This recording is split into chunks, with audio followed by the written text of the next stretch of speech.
Hello. Hello, What's hello, up? hello. First off, real quick, how are we sounded? We have a computer reconfigured computer setup up here, so I want to make sure everyone can hear us out there in the void that is Twitch. Let me get some sad cabbages. You're gonna need a lot of those tonight. Don't They say that. yes. They That's can't very hear us. presumptuous. We're gonna do great. It's gonna be 20s and snog hearts all around. I mean, Let's we're just hope like so. leaving, right? Like How's it's it- pretty simple. We're There just they are, those heading small out. cards. How's that background music sounding? Ooh. Sounding good? I know there's a little bit of a lag. How's it sounding out there? Awesome. Oh, there's those awesome, nat 20s and snog hearts. Awesome. Game Player 3009 is giving us that specific feedback. Yes and good. We're in the clear. Yeah. Yes. Alrighty. Well, welcome back, everyone. Thank you so much for our test run there for a second. But welcome back to Fate's End, a homebrew Dungeons and Dragons game driven by Fate. I will be your tale weaver for the evening.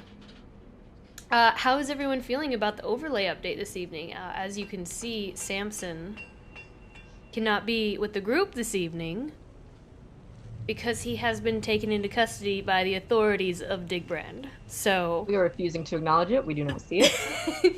so his portrait is shackled as he is in custody. Well, let's go ahead and get into our announcements, shall we? Yeah, the DM keeps saying he's in prison. We're like, no, he's not. He's just not in prison. We're good. Democracy. Schrödinger's Samson. He's not in prison. We don't know where he is. We're not gonna acknowledge the elephant in the room. The horse in the Nope. room. He doesn't turn into an elephant. That was a good one. So, our announcements this evening. First off, we want to shout out Tabletop Audio. The ambiance and the music in this episode tonight. All of this audio is amazing and completely free to use in your own games, but please consider supporting Tim on my face on Patreon so that he can continue to make amazing sound sets. We currently support him and encourage you to do so as well. And we'll put a link to his website in chat if Daniel has not already. I'll do it real quick. He's in prison. He can. He's in There's no prison. Wi-Fi in jail, Lauren. There's no Wi-Fi in jail. Prisoners have cell phones nowadays, Brandon. That's LTE. That's different. He's gonna be like, you can leave me here. We want to shout out Wanderlily Dice. They are a small handmade dice making company here in Huntsville, Alabama. They make sharp edge dice, dice jewelry, and other adventure items such as hand stamped lettered journals, handmade resin pens. You can find their shop at wanderlydice.com. Sorry, my allergies. It's pollen season over here. Be sure to use the code InkandLyre10 to get 10% off your order. We also want to shout out 9 Realms Gaming. They create top-notch gaming accessories from the finest woods this realm has to offer. They make dice trays, dice vaults, hero vaults, dice towers, all gorgeous. They never use any dyes or stains, only oil-based finishes to bring out the natural wood color. And their dice towers are sick. I love their dice towers. You can use our code LYRE10 to get 10% off your order at 9realmsgaming.com. We also want to shout out Sirenscape for the ambient sounds and music and their online player that we use on stream. We use their sounds from time to time as well. We definitely want to shout out them. Oh, sniffles. Just a reminder, our charity live stream is coming up. We will be doing a Neverland charity live stream come this April 16th. And our amazing and talented Deanna Smith will be DMing. I'll be DMing it, yeah. She will be DMing that charity live stream, and we will be using the module setting The Impossible Island by Diana, also known as @SuperDylan on Twitter, and also the co-host of the Femsplained podcast. And I will put a link to their Twitter in chat for everybody. As a person who's been reading and rereading the setting for the last couple of days, it's absolutely beautiful, and you guys should definitely check it out. It's really, really good stuff. There we go. They are in chat. Announcement for Twisted Veil. Twisted Veil time is, their start time is moving from 7 p.m. to 8 p.m. and that is our Tuesday show. So just wanted to make sure everybody was aware of that. It's not reflected in our channel trailer just yet, but we will be updating that as soon as we can. Oh yes, we're gonna be doing something a little different tonight. Luden is going to be recapping the last episode for us, and well, I guess I'll let Luden take it from here. So with that being said, the time has come. Let's draw our cards for tonight's episode of Fate's End. Oh, hey there.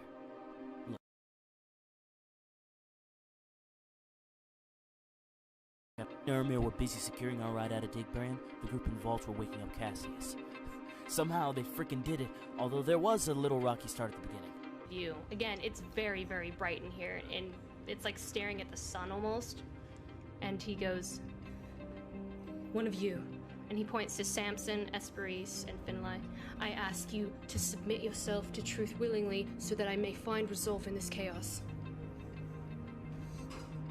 We'll answer anything you need to know. I'm sure. Yeah, seems that Cassius has lost his memories. Luckily, after a quick zone of truth, Finn seemed to settle him down a little bit. Just in time for Prior to give the group some bad news. You begin to hear footsteps. Of course I do. Coming down the tunnel ahead, and can see the soft glowing light from torches. Multiple footsteps are approaching. And as you hear this, you hear Esperise. "Hey, is it? So Cassius is awake."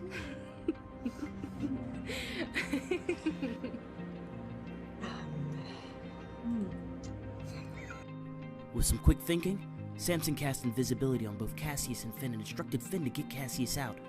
Don't know if I would have gone with something so risky. I mean, they almost got caught by some guards right off the bat.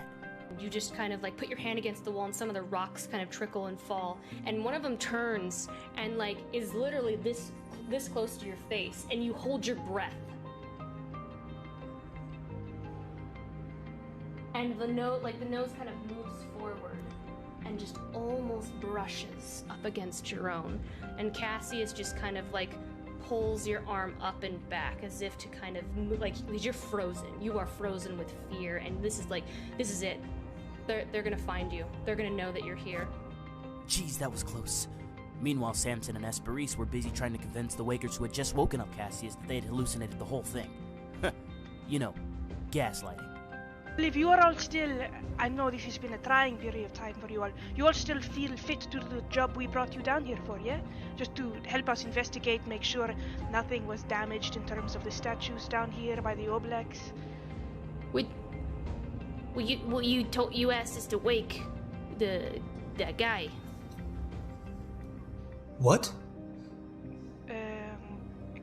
Which guy? Oh yeah. Did I mention that Priya disguised herself as a past version of Cassius? Yeah, she happened to walk in just as the guards she heard earlier were confronting Esperise and Samson. I know we're still trying to find a name for the group. Maybe we should be called Chaos. Priya is going to kind of make somewhat aggressive sounds at them in a weird mix of giant and Sylvan, just rhythmic gibberish.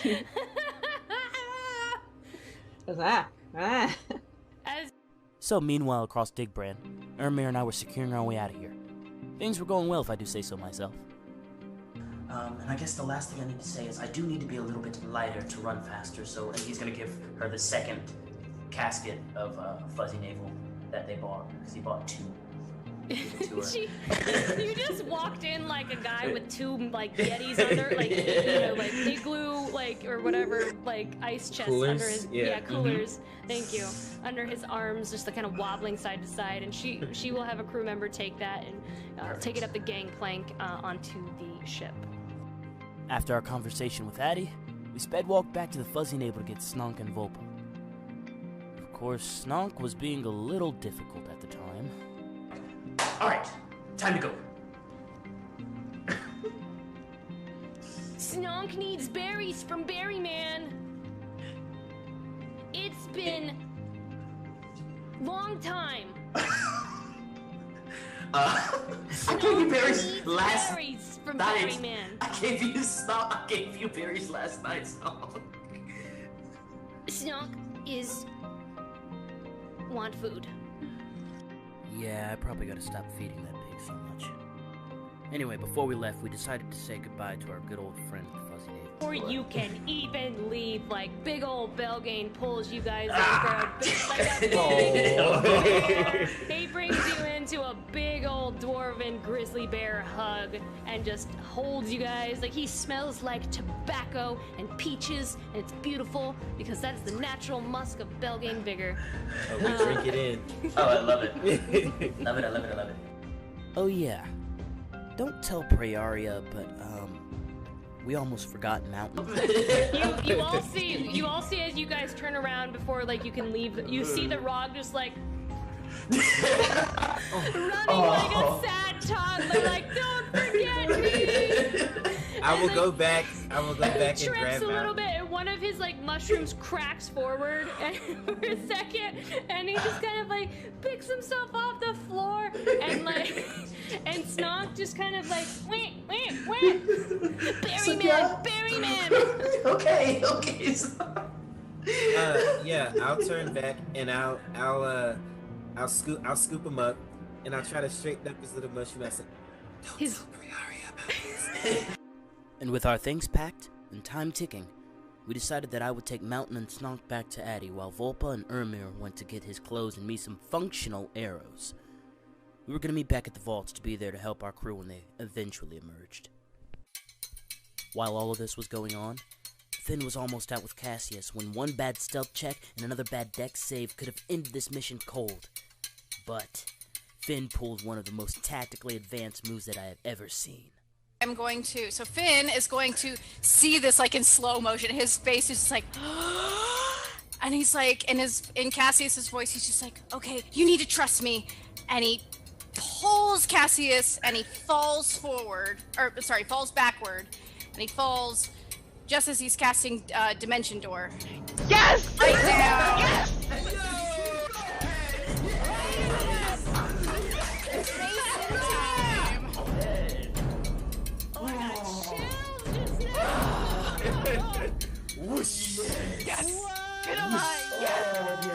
Amazing. And just like that, Finn was able to walk out with Cassius. Finn visible, but Cassius invisible. Though invisibility only lasts an hour, and it's been like 50 minutes. Sadly, Finn's escape caused the guards at the top to be a little bit more on edge. This, plus Praeria's disguised self running out, did not bode well for Samson, Esperis, and Praeria.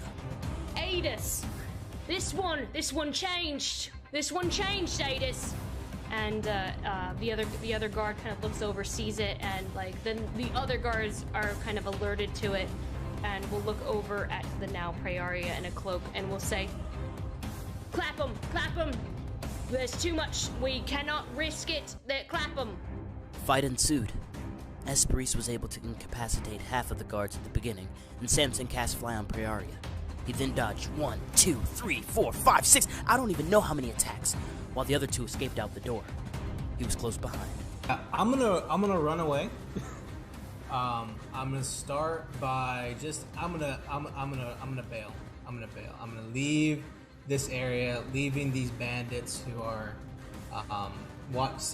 chilling around me, and I'm gonna leave their range and run 10 feet out the door, chasing Praeria and Esperis.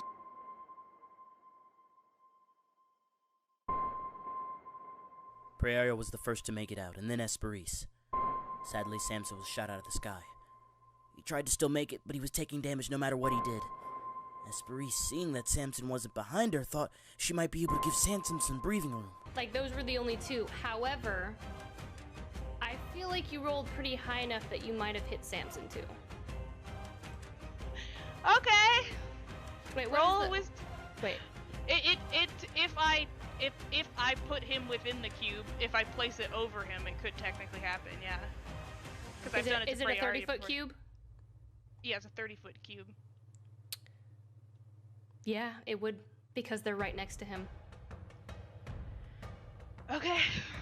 That's a wisdom saving throw. DC 16. Come on, Samson, you got this. Light work.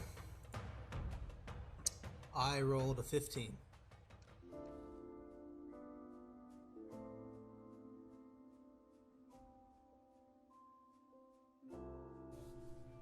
And just like that, it was over.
Whoa. First of all, Game Player 3009. Oh my god. I know.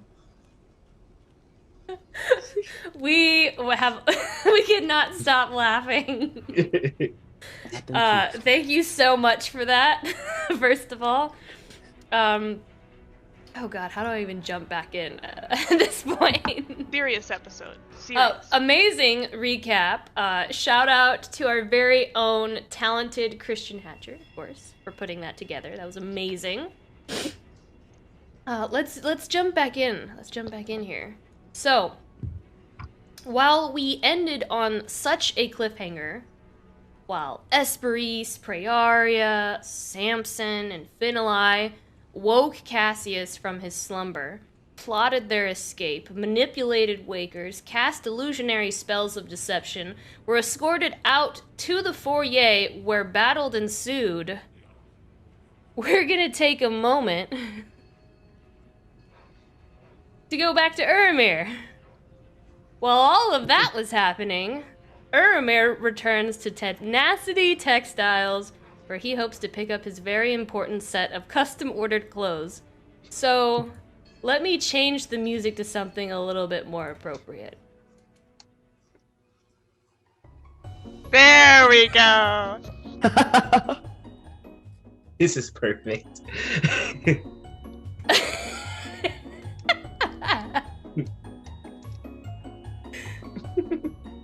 Just imagine him walking into the store.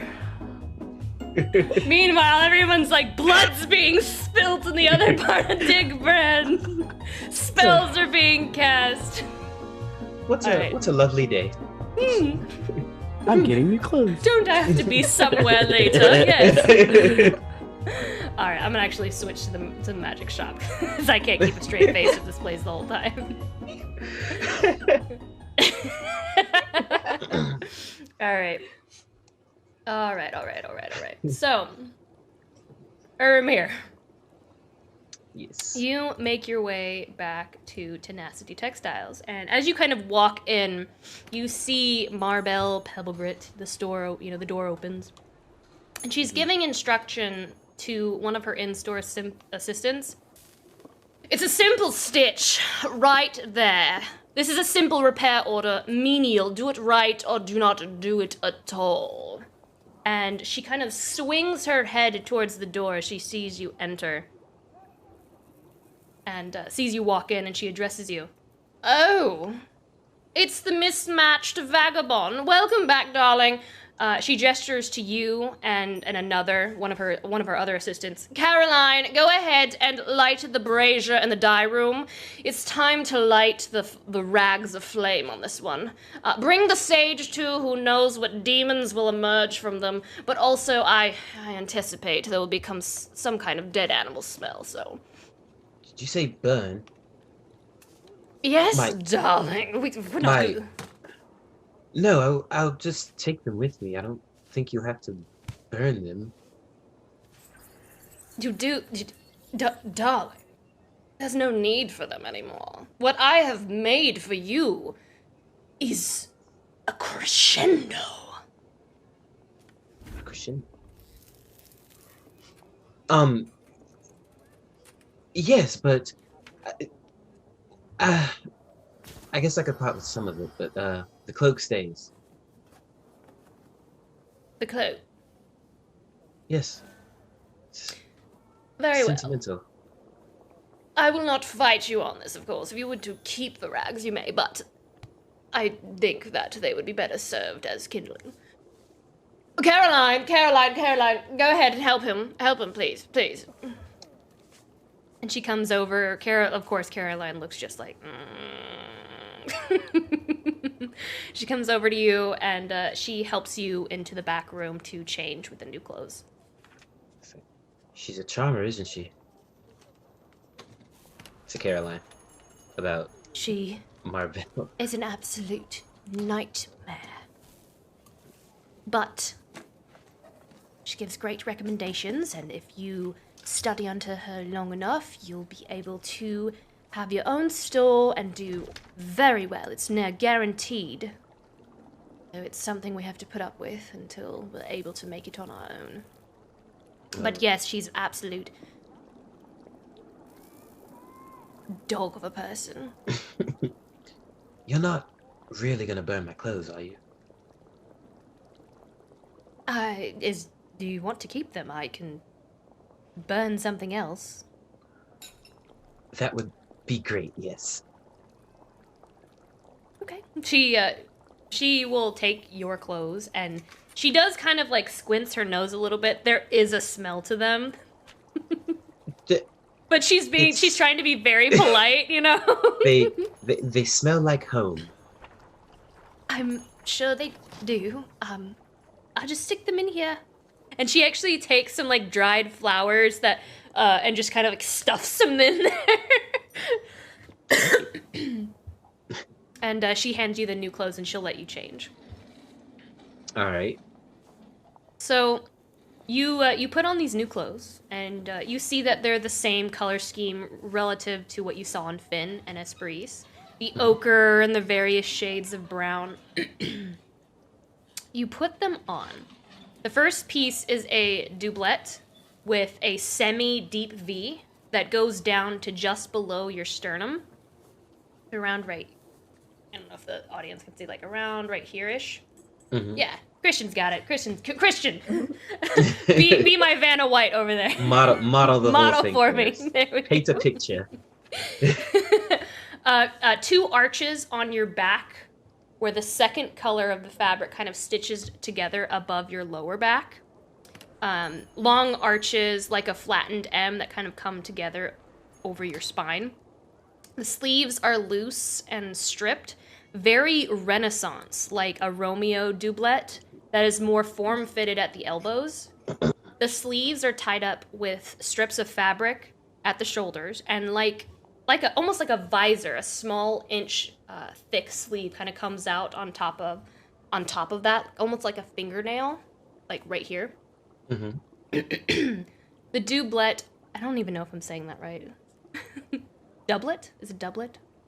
I don't know. I think it's doublet. Is it doublet? Also, dwarves live here, So, Okay. whatever what dwarf would say. Doublet. I think it's doublet. That What's sounds it called right. in this world? That's the real question. A doob? Just go. kidding. It's just a Doobie. Yeah. The doublet also ties up on the chest, and just underneath the doublet is like this ivory linen shirt. And you see thin strips of leather at your hip, where one swash of fabric from the doublet doublet comes down like asymmetrically, like at your hips, and then flowing all the way down to your calves. The strips are under the asymmetrical flowing piece, a place for your tools to hang and tie up, but also more hidden from view for a cleaner appearance. Your books, books. Why did I put books in? My books? Yeah, I don't know why I put book, like, I don't know why I said that. Urimir doesn't read. Your boots! Oh, I'm like trying to figure out boots. what I wrote. I'm like, what did I My wrote? boots. Why did I, he doesn't read. The Sorry. I'm trying to, my own description here. Your boots are brown and have many buckles along the top of your foot and around the heel and up the sides. Almost like riding boots that curl up ever so slightly at the toes. Your pants are more fitted now, whereas before they were very loose and billowy. And then they're still loose for the ease of movement, but they're more fitted now. And then there's a belt around your left and right thighs, and one more along your right, just above your knee. Urimir, you smell that new leather smell for the first time. You'd grown so accustomed to the rough, worn pill fuzz of your clothing, but this is clean and smooth. The scent of turmeric and osage orange bark lingers on the ochre cloth, a scent of the dye vats that were used to dye them. The dye vats and the dye that was used to dye them. You move your arms, and that stiff kind of crunchiness from under your arms around your neck and down your back, where you had repeatedly sweated through your clothing, dried, sweated through, dried, is gone. This is a big moment for you. Yeah. How are you feeling? Yeah. How does Urimir feel? He takes a moment to put everything on, and some of the stuff that you described, like the belts, he's not even really sure exactly where they go, but he figures it out. You know, he's never had clothes this fancy before. And is there a mirror in the room? Oh, yeah. Oh my gosh, yeah. And like he just stands there looking at himself, and he keeps like blinking, like almost like he's staring at a stranger, because he's never seen himself look so nice before. And he kind of looks himself over, and he thinks back to like being at home, and he thinks of his mom and like how she would like stitch up clothes and stuff like that, and like tears kind of start to well up in his eyes, because he feels like she would be proud that he has his own set of clothes for the first time. That's awesome. You kind of walk out, and Marbell just kind of like seeing our canvas come to life. She just kind of like enjoys the view of her work as you walk forward, and she's like, I didn't even recognize you. That is how fabulous you look. Hardly recognize myself. You are, as I said, a grub that has enveloped itself into a cocoon and emerges as beautiful butterfly. Thank you, I think. Caroline just kind of like pats you on the back, like just ignore her. Oh, that reminds me. Your friend had a very peculiar request for this outfit. If you will just yank very hard on that leather strip up by your left shoulder. My left shoulder. Yanks it. You pull it, and the strip of leather on your chest, it's like an emergency raft. Yes! You just... Yes! You look like the kid from A Christmas Story, and you can't put your arms down. like the linen, like the nice ivory linen just whoom.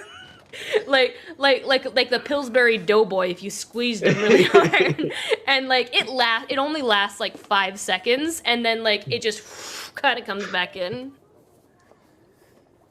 Yeah. Your little head's just poking. Yeah. He's kind of chuckles to himself. He's like, Ludin. Well, I guess it is functional. Darling, it is more form than function, but it is one of my more unique pieces, I will say. Well, thank you. This means so much to me. I promise to take excellent care. Darling, she just wraps you up in a hug, and like it's a very like she's very bony. She has a very bony figure, and it's not like a comfortable hug. But she wraps you up. She goes, "Darling, I do what I can." You're very welcome. She just kind of like taps you on the head. No, don't be a stranger. I am your official drossier now. Ooh. Of course. No one else can dress that which has been dressed by Marbell Pebbergrit. It is a great disservice and quite insulting. So please do return, and I will have you something else again. Like a second outfit. Well, you can't wear that the rest of your life, obviously. You have to have more outfits to wear. Yeah, I guess you're right. She's basically telling you you're brand loyal now because I'm telling you you're brand loyal now. Of course you can buy clothes somewhere else, but she's like kind of like... She'll know. She'll know. If I ever find myself back here in Big Brand, I'll be sure to pay you and Caroline a visit. Caroline just kind of leans over and she's like, "My name is Lenora, by the way." I'm so sorry. It's okay. I have 5 different names during the week. Lenora, I'm gonna like kind of slide a hand like to Lenora, Caroline, give her a couple gold pieces for her trouble. Okay. Yeah. For having to put up with Miss Marbell. I won't make you roll for that. You give her the gold and. Mm-hmm. And yeah, I shake hands and I bow deeply to Marbell and thank her profusely for the amazing wardrobe, and I'll head to the item shop. To the what shop? The item shop, right? The item shop. What are you grabbing at the item shop? Or the black arrows. Yeah, the arrows. No, that was at the blacksmith, right? Or the That was at the item shop. Oh, yeah, okay. Yeah, the item shop. Okay. What kind of arrows are we getting? The functional kind, of course. That's what you asked Just for. the regular. Yeah. The regular blacksmith arrows will be at the blacksmith store. Okay. Which I cannot remember what I named that. No, because Ludin didn't ask for fancy arrows. I find him the most basic bitch arrows I could possibly find. And that is what he's getting. All right. Functional arrows. All right. Well, those functional arrows are going to come in handy saving your butt at some point. You go to the roaring furnace. Mm. Oh yeah, and when he like as he walks, he kind of does like puff his chest out a little bit more. Kind of has a little stride to his step. He's got these. You do notice people look at you differently. Yeah. People do look at you differently as you kind of walk out of the store. Like you look like you are, like you're probably a hybrid, like a high descent of some sort. Like I belong here. Yeah, and and he like the music play. He does kind of do the little walk, and he's nodding to people. Yeah. As he walks over to the blacksmith shop. You almost like have one of those moments like that you had with Micah, where you're like twisting an invisible mustache. Oh yeah, he's feeling super fancy right now. All right, so you make your way to the roaring furnace, Mm-hmm. and you see the big, hulking Pterodon Fletcher. Kung, kung, kung, kung. Pterodon, my friend. And he kind of turns as he hears his name. Well, hey there, Urimir! Hey, How's you business doing? going well? It's doing as well as it can be. Well, it seems like you're working pretty hard on something back there, so I won't be long. My friend that was here before, the grumpy fellow. Oh, yes! Yes, The one with the angry face! Yes, the angry dude. Mm-hmm. You know. I think he was cursed, and so his face is always in a perpetual scowl or something like that. That would make sense. Anyways, I'm here to, I need some arrows for him. All right, I've got 20 for 10 silver. How many do you need?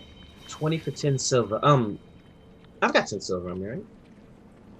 I think we split I think he gave me some of the gold from You have half of the party's funds. Yeah, that's what I thought. Okay, yeah, so yeah, 10 silver, 20 arrows. Mm-hmm. Is that all you want to get? You can get up to 40 if you'd like. I'll give him 20. Okay, so 40 arrows you now have. 40 regular ass arrows. 40 functional basic arrows. Yes. All right, he goes in and he digs into his kind of like cylinder arrows that he's just recently fletched, pulls them out. He kind of like wraps them up in like this kind of craft paper and ties it, and he like hands it over to you. Awesome. While I'm here, do you have any like raw materials, like some leather straps, bits of metal, anything like that? I have some extra bits of metal. Oh, how much for those? I'll give you the whole bucket for 10 silver. 10 more silver. He kind of goes over. Coom, coom, coom. He's sweating, big hulking guy. Picks up the bucket and he brings it over and he just hands you the whole bucket. Awesome. So I got arrows under one arm and I'm holding the bucket with the other. My new clothes. Careful with the arrows not to tear. Yeah. Not to tear or rip any of the new threads, you know. And thank you so much. I believe my party and I will be leaving Digbrand here shortly, but I will make sure to send anyone we meet on the road to you. That would be real swell. All right. Be well, my friend. Glory to the strong. Glory to the strong. And I will head on out. All right. You head on out, and you begin making your way to the rendezvous point, I believe? Yes. All right, Yes. Ludin. What's up? Are you're also making your way to the rendezvous points? I mean, if I've dropped off Snonk and Mountain, yeah. Yes, you have. So you go to Addy, you drop off Snonk and Mountain and Volpa, I believe. Volpa's with Urimir because Volpa didn't trust me. That's right. Yeah. Volpa stayed with Urimir. Mm-hmm. Whatever. Oh yeah, as I'm walking, like, these clothes are new, so Umber, who normally like just grabs on my back or on my shoulders or whatever, he just walks next to Volpa for now. He just kind of uses his like back claws, almost like primate like, kind of like walk. Okay. And the three of us head on out to the rendezvous point. Volpa, as you guys are making your way to the rendezvous point, Volpa continuously like sniffs you, like like your new clothes have a completely new scent to them, and like she just continues to like all around your knees. Occasionally, you accidentally like bump her with your calf as she's trying to like get in front and smell you some more. I go, yeah, familiarize herself. New clothes. And she does that thing that like a lot of like dogs do, where it's like, and they just kind of like snort really like snort out, you know? Yeah.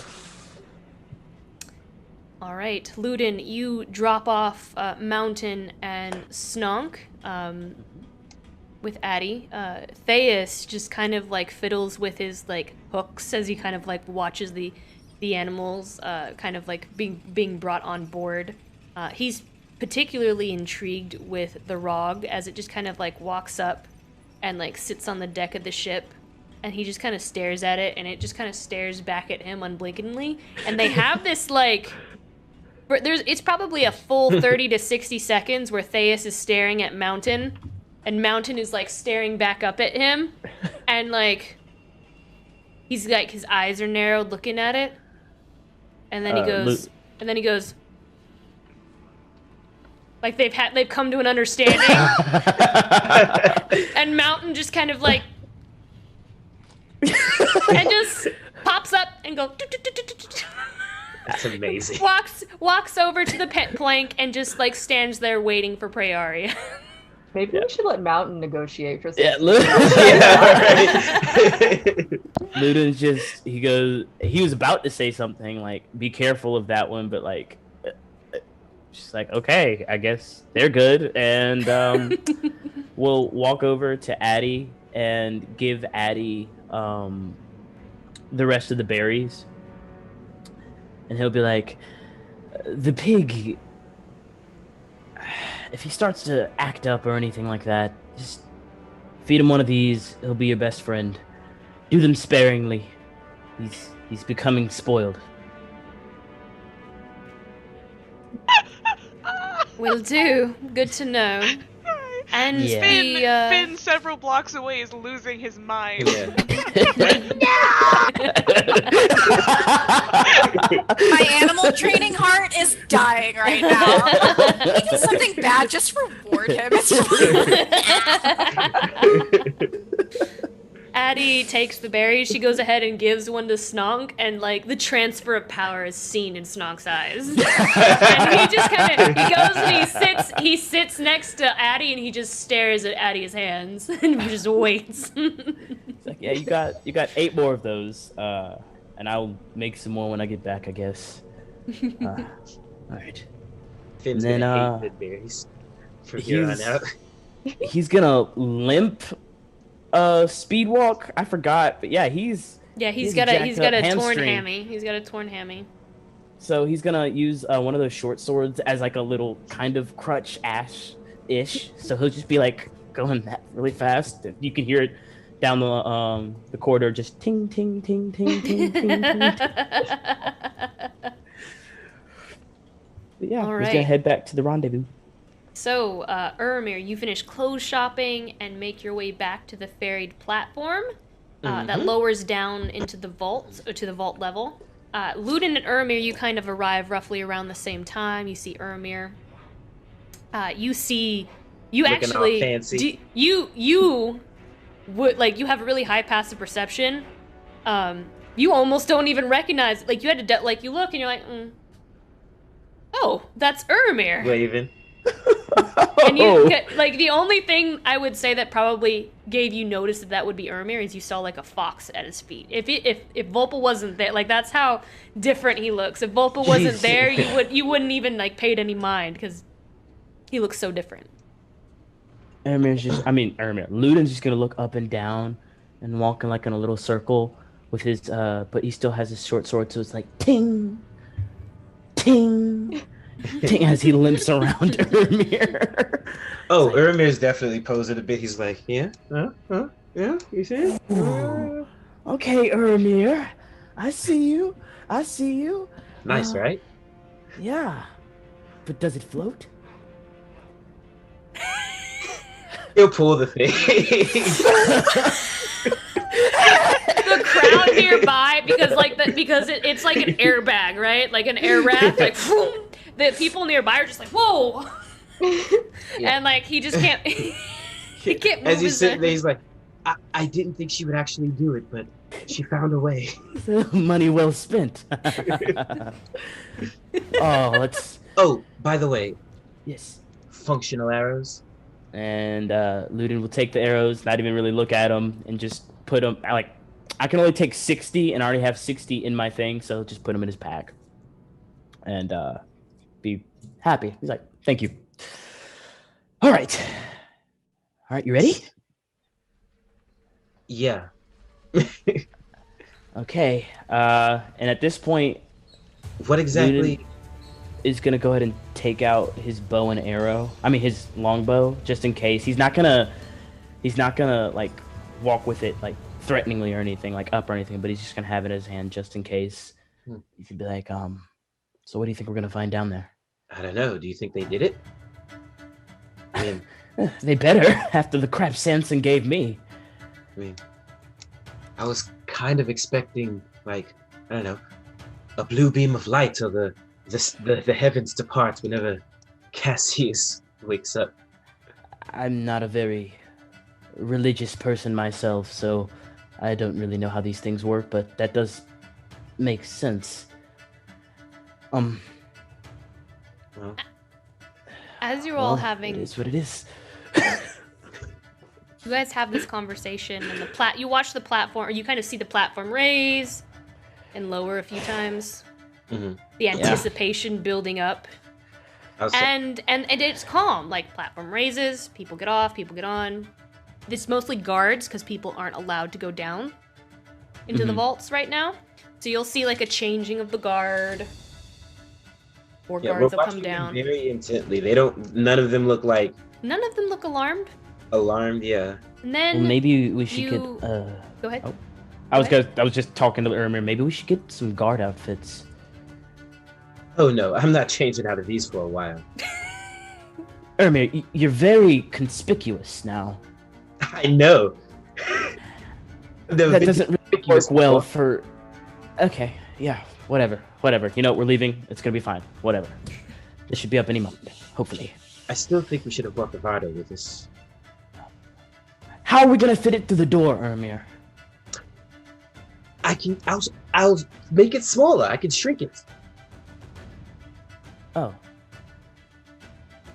Well, now it's too late, so it is what it is. He'll look back at the front.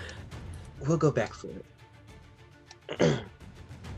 You watch the platform raise and lower through 3 cycles before you see a familiar face. You see Finnalai rising up from the tunnel on the platform. You both notice with your passive investigations that there's an awkwardness to his stance, as his arm is just kind of being held out slightly out to his side, as though he might have some sort of like muscle cramp. Like it's just a strange pose. Dang, I didn't send them down with good berries. But where's everybody else? Yeah, where are the others? Finnalai, how do you look right now, and what do you say as the platform just kind of halts upon arrival, and the dwarven attendant opens the gate outward from the platform? Finn's looking super stressed right now, but also really relieved to see Urimir and Ludin, and he kind of like, Ludin, Urimir, and he like tugs on the invisible hand a little bit as he like runs forward. We did it! Look! I mean, where's everybody else? Oh, they're coming. We got him. Look, we got Cassius. I mean, you can't see him. Oh, sorry. Oh my god! Oh my god! And we lose Cassius. Should we duck somewhere? Is there like an alleyway or something we can go into? Here, we need to get away from there. No, he's right. He's right here. I reach my hand out. But be careful! He doesn't like to be touched. He's very scared right now. Is there an obelisk still down there? Like, yeah. Ludin, the whispers this over here. You think there's an obelisk still down there messing with the brain? I can't tell. This is pretty normal for Finn. Can you, like, we need to duck into an alleyway. Why are you guys whispering at each other? Come on. Let's go. I'm gonna, like, lead them to an alleyway. Ludin's gonna walk, but, like, still be kind of checking the platform, like, where is everybody? Okay, don't worry, because Esperis, Praeria, and Samson are coming soon. They were right behind me, but I needed to sneak out real quick with Cassius. And so, they've got it covered. They're fine. They'll be up in like a few minutes. So you turned him invisible. Are we in an alley now? Samson turned us invisible, yeah. Okay. Okay. Make a stealth check, everyone. Oh, are we trying to be stealthy? I mean, if you're trying to hide in an alleyway, that implies you're trying to be stealthy, right? A little bit, I would think so. A little bit. I Can feel they like just look like they're loitering? Yeah. That Okay. kind of thing. I think we're trying to blend in more than we're trying to. Like, You can loiter. So much for that. You can loiter your way right over there. Cassius is. Yeah. You'll just hear this kind of disembodied voice say, "Are these your friends?" Oh, yes, they're actually part of our group, Cassius. That's Ludin, and that's Urimir. And Urimir, you look nice. You look like you've definitely got a new outfit going on. Very fancy. That's amazing work. Samson's gonna love to see it. You said the group is like right behind you. Yes. About this time, because that's about 10 minutes by the time Finn got up and you guys talked and you went into the alleyway. About this time, invisibility drops off of Cassius. And he is completely visible now. So I'm guessing so since this is the first time Ludin is seeing him, would he think immediately something's off about this guy if he were to just be like out in public? Like in terms of, does he look godly? Is this what Ludin was expecting? Does he look like a god? Ludin's expecting something like magnificent. You see a guy in what would look like priceless armor. Like his armor looks very expensive. Immediately takes off his cloak and like he takes off his like even though his hood has been up and everything like that, just begrudgingly takes off his cloak and just throws it over Cassius. Just be gentle. Well, wait. I can just put the hood up. I can just turn it back invisible. Ludin takes the cloak back off of Cassius. Very begrudgingly, he takes it back off. Are you okay with being invisible a little more? Just until we can get you somewhere safe. Come on, quickly. So let me see. Let me check your passive insight real quick. Passive insight. Yes, Finn, you have the highest passive insight.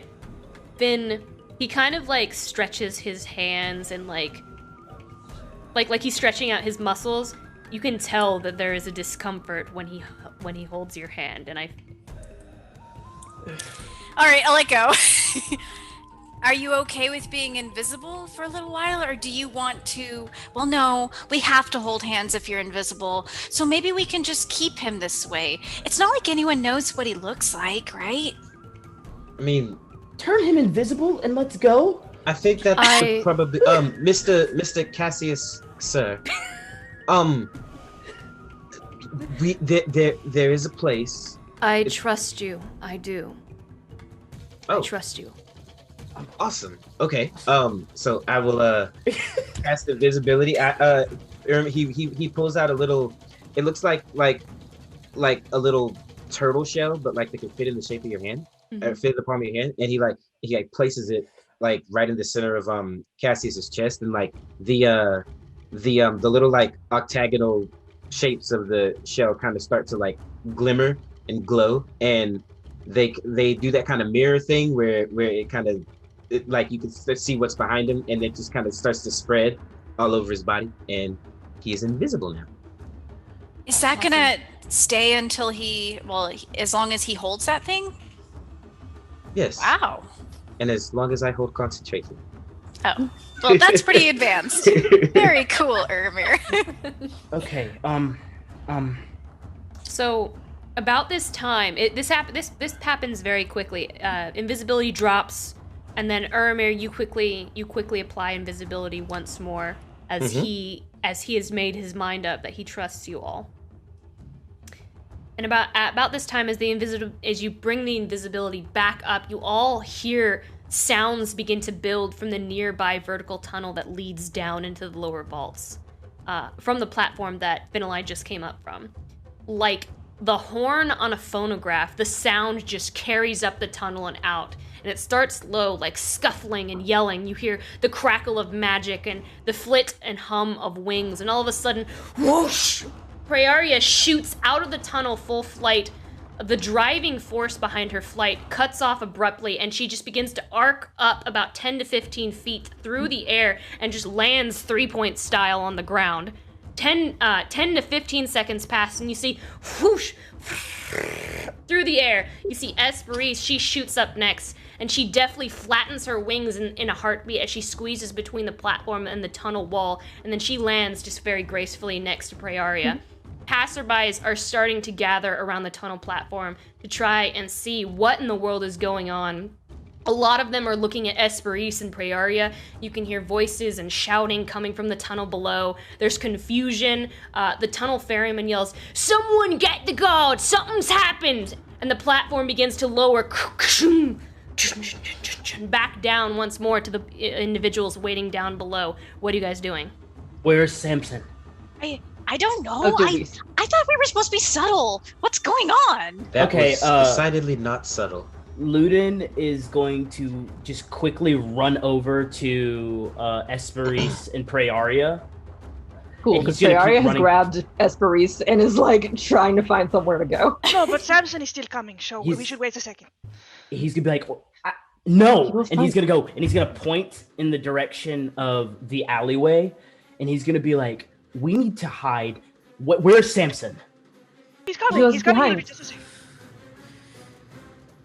He is? Get to the alley. Okay. Get to the alley. Go. He's gonna point like over to the alley. He's like, get over there. Hide. I'll wait on Samson. Guys, we cannot be in the street right now. Is Samson flying too? What happened? All right, who's doing what? What's happening? Esperise hesitates a second, but then she'll follow Luden's order and start. She's gonna fly because she's faster when she's flying, just into that alleyway to try to like move as quickly as she can away from stuff, and then start stealthing once she's out of there. Okay. Who's Praeria's also gonna go to the alley. Takes off to the alley. And Luden is going to call over to Urimir and to be like, take them to the mining district. Go. We can't leave you alone, Luden. I have no reason you begin to be see suspected guards right now. Go. Okay. Penny. Let's go then. All right. Finn. All right. Finn, Urimir, Praeria, Esperise, you guys, you go into the alleyway. You begin making your way to the mining district.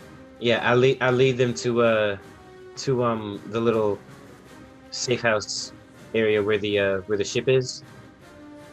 Okay, you know where that location is. You begin making your way. Luden, you wait, and you wait. The guards, they don't. You can tell that the individuals, the people, some of them are like looking around and begin gathering around the tunnel. You see, you hear, because you have very high passive perception, coming down from the tunnel as you wait, and you hear the platform make it to the bottom, and you hear one of the guards down below yell, we got him! We got the devil tiefling! Take him into custody! Luden physically has to stop himself from like literally about to jump on the platform. And he immediately just the entire mission and everybody else like flashes through his brain, and he goes like, and he just breathes heavily, and he's gonna put his longbow back on his back, and we're inside the quiver, and he's just gonna run over to one of the guards and be like, "What's going on? What's happening?"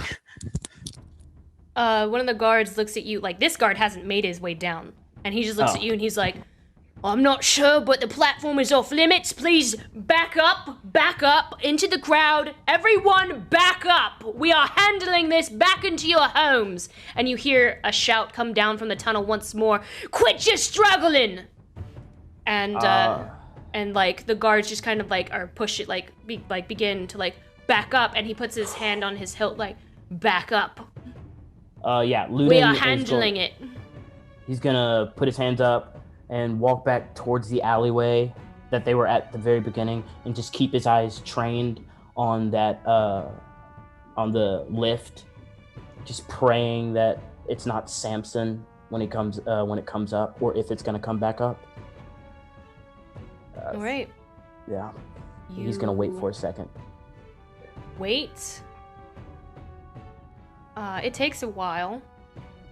You're not sure what's happening down there, and your mind just flits through a variety of different scenarios. Samson, if it is him, being brought to the leader guard, the lead guard captain down here, being questioned. The platform doesn't raise again for probably 40 minutes. Jeez. And as it comes back up, you do immediately, as the platform begins to make itself parallel against the ground, the first thing you see are guards completely surrounding. And Samson is very tall, and you see his horns first, and he is completely surrounded by guards. He is ironed and clapped at his wrist. You can't even see his feet because he's completely surrounded by guards. He has something around his neck that has runes engraved on it. And you know what that is because you were a son of Bouclier. For prisoners that were taken into custody, magic users are usually put in irons that prevent them from casting spells. So he is currently in some kind of contraption that prevents him from using his magic. And you can see that it looks like he's got like a black eye. There's some blood kind of coming down his lip. He's got bruises everywhere. He looks pretty rough. And standing next to him is Gregor Rockbane. I knew you were gonna say that. Gregor. Luden is gonna look up and see Samson. He's not gonna make any movements or anything like that. But that is go ahead, sorry. I'll but silent, like not really silently because he has to cast it, but as low as he can while like the hubbub is going on, he's gonna go ahead and cast Hunter's Mark on Samson, just so he has an idea of where he is at all times. He's gonna, and as far distant away as he can, that's 90 feet. He's just gonna cast it. He knows it only lasts an hour, but it'll give him a little bit of comfort. And as soon as he casts it on Samson, he's gonna blend into the shadows, and as soon as he's like not seen on the street anymore, he's gonna start booking it towards the mining district. What did you cast on Samson? I'm sorry. Hunter's Mark. Hunter's Mark. So you know where he is at all times. Very smart. Very smart. Ooh, now I know why you stuck behind. You.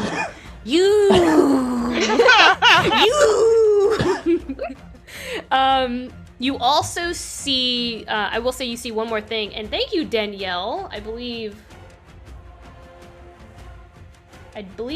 Danielle and Daniel pointed that out.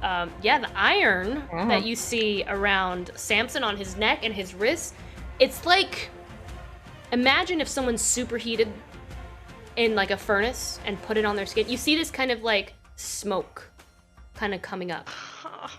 Oh God. On his wrists. Oh yeah, because he's okay. So, and around his neck, and he's just like, you can see like the muscles in his jaw are very tensed, and like you can tell he's gritting his teeth as he like tries to keep from yelling. And you put your hood on, I believe you said. Oh yeah, the hood's reluctantly. Reluctantly. Yes. And you. Yeah, he's leave. ignoring the pain at this point of that messed up hamstring, and he's just gonna grit through it and start like going almost as fast as he can, like a quick jog, but here back and forth, just like going as fast as he can towards that mining district. All right. Tries to find his friends. Make your way back into the mining district. Urimir and crew. Because Urimir, you said you were leading them to that house, into the mining district, correct? Mm-hmm. Okay. Well, if we have time, can we pick up the Vardo first? Can we go back to the clothing store, actually? There was something I was thinking about purchasing. Like, no, we can't do any of these things. Looted, you're not here. We can do whatever we want. Not the time. Realistically, that doesn't make sense right now. Maybe we should. Maybe you guys should regroup. Yeah, regrouping is probably the best. First.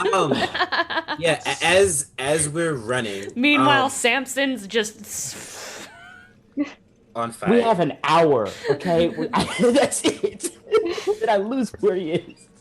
Yeah. Oh my god. So yeah, I lead them back to the pits, to the Den of Honor, the little house, and we go inside. And was it like a password or something that was someone was in there waiting on us, right? There is someone in the house. Yes. Yeah. Okay. Like One of the house is completely dark, but if you knock, someone will open the door. Yeah. Once someone does open the door and they look at you, none of the lights are on or in the house, and they just kind of look you all over. Well, that was really quick, wasn't it? We told you we were in a bit of a rush. You all look a bit flustered. Who's got Cassius, by the way? I guess we're letting him walk on his own. Yeah, because okay. he didn't want to hold my hand. Yeah. But he's invisible right now, I think. Yeah. Mhm. I'm keeping pretty, hopefully, close to him. I can't see him, but I assume I'm just walking where he probably should be. The gap.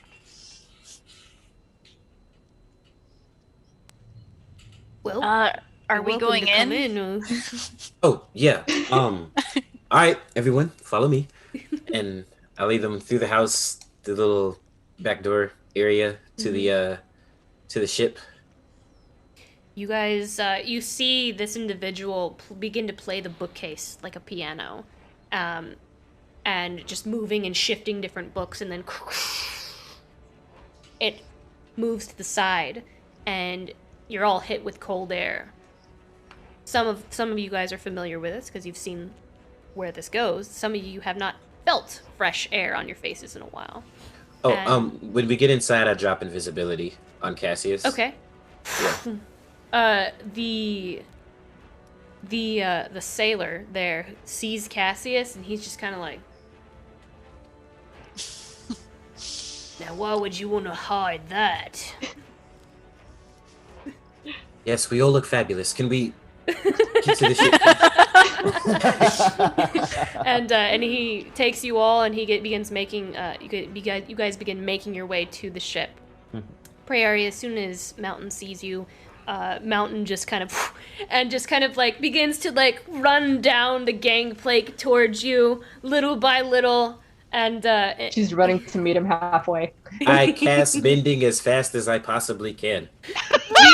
What's the range on that? Yeah, Touch. He has to Priority be- roll initiative. I will beat you right now.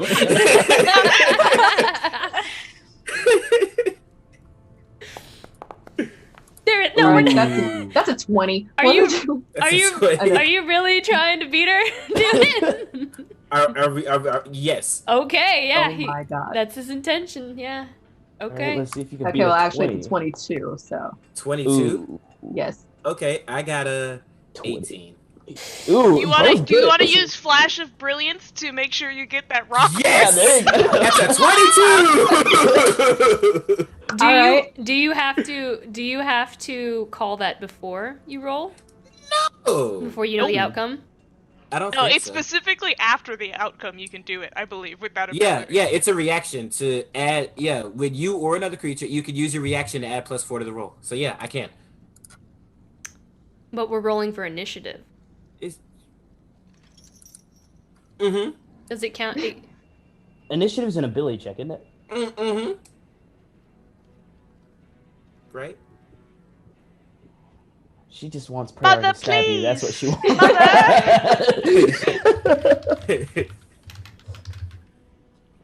Yeah, it's based on Dex. That's a check. Definitely not a save. I think it works on saving throws too. Yeah, it does. Ability or skill check? There you go.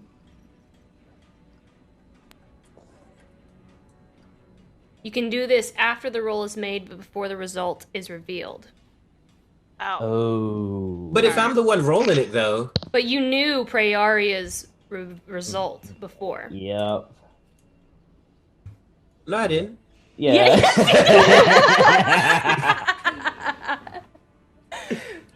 Her mic cut out. I didn't hear it.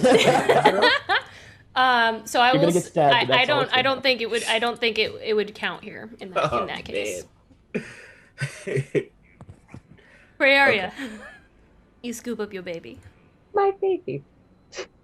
and his little mushroom. Just gonna take one look and look at Urimir. I mean, you don't know who did it. You don't know what happened. I don't know, but they went to. to get him, and Loon's not here yet. What happened to my baby? Snonk did it. Snonk hears his would never. Snonk hears his name and he like thought the mushroom was a berry, and he tried to eat him. Well, he's never. I had to. Lud and I had to pull him off. It was was really touch and go there for a second. You're lucky that only the mushroom got damaged. You should really be thanking me, because if not, who knows what would have happened to the pool. The pool is a mountain here. We Well, say. She asked Mountain if that's true. He's never done that before. Well, he was hungry. Is true, my little one? If Luden hadn't have come in with the good berries, who knows? Snonk hears his name, completely oblivious, being completely zoned out by like Addie and the berries, and then he hears his name, turns around, notices Finn's back, and he just kind of like wee, and just kind of like trots over to Finn. Aw, I'll pick him up and like hug him. He boops his nose against your hand. See, this precious angel would never do that. Does Mountain affirm or deny the veracity? Yes. Mountain looks at you. I don't know how. But he looks at you and he just kind of like almost like he didn't realize it. And he holds his mushroom and he just like he tries to put it back on, and and then he looks back up at you and it just it just swings. I can fix it. I can fix him. You could? Yes. Oh. It's okay. She's gonna comfort little Mountain.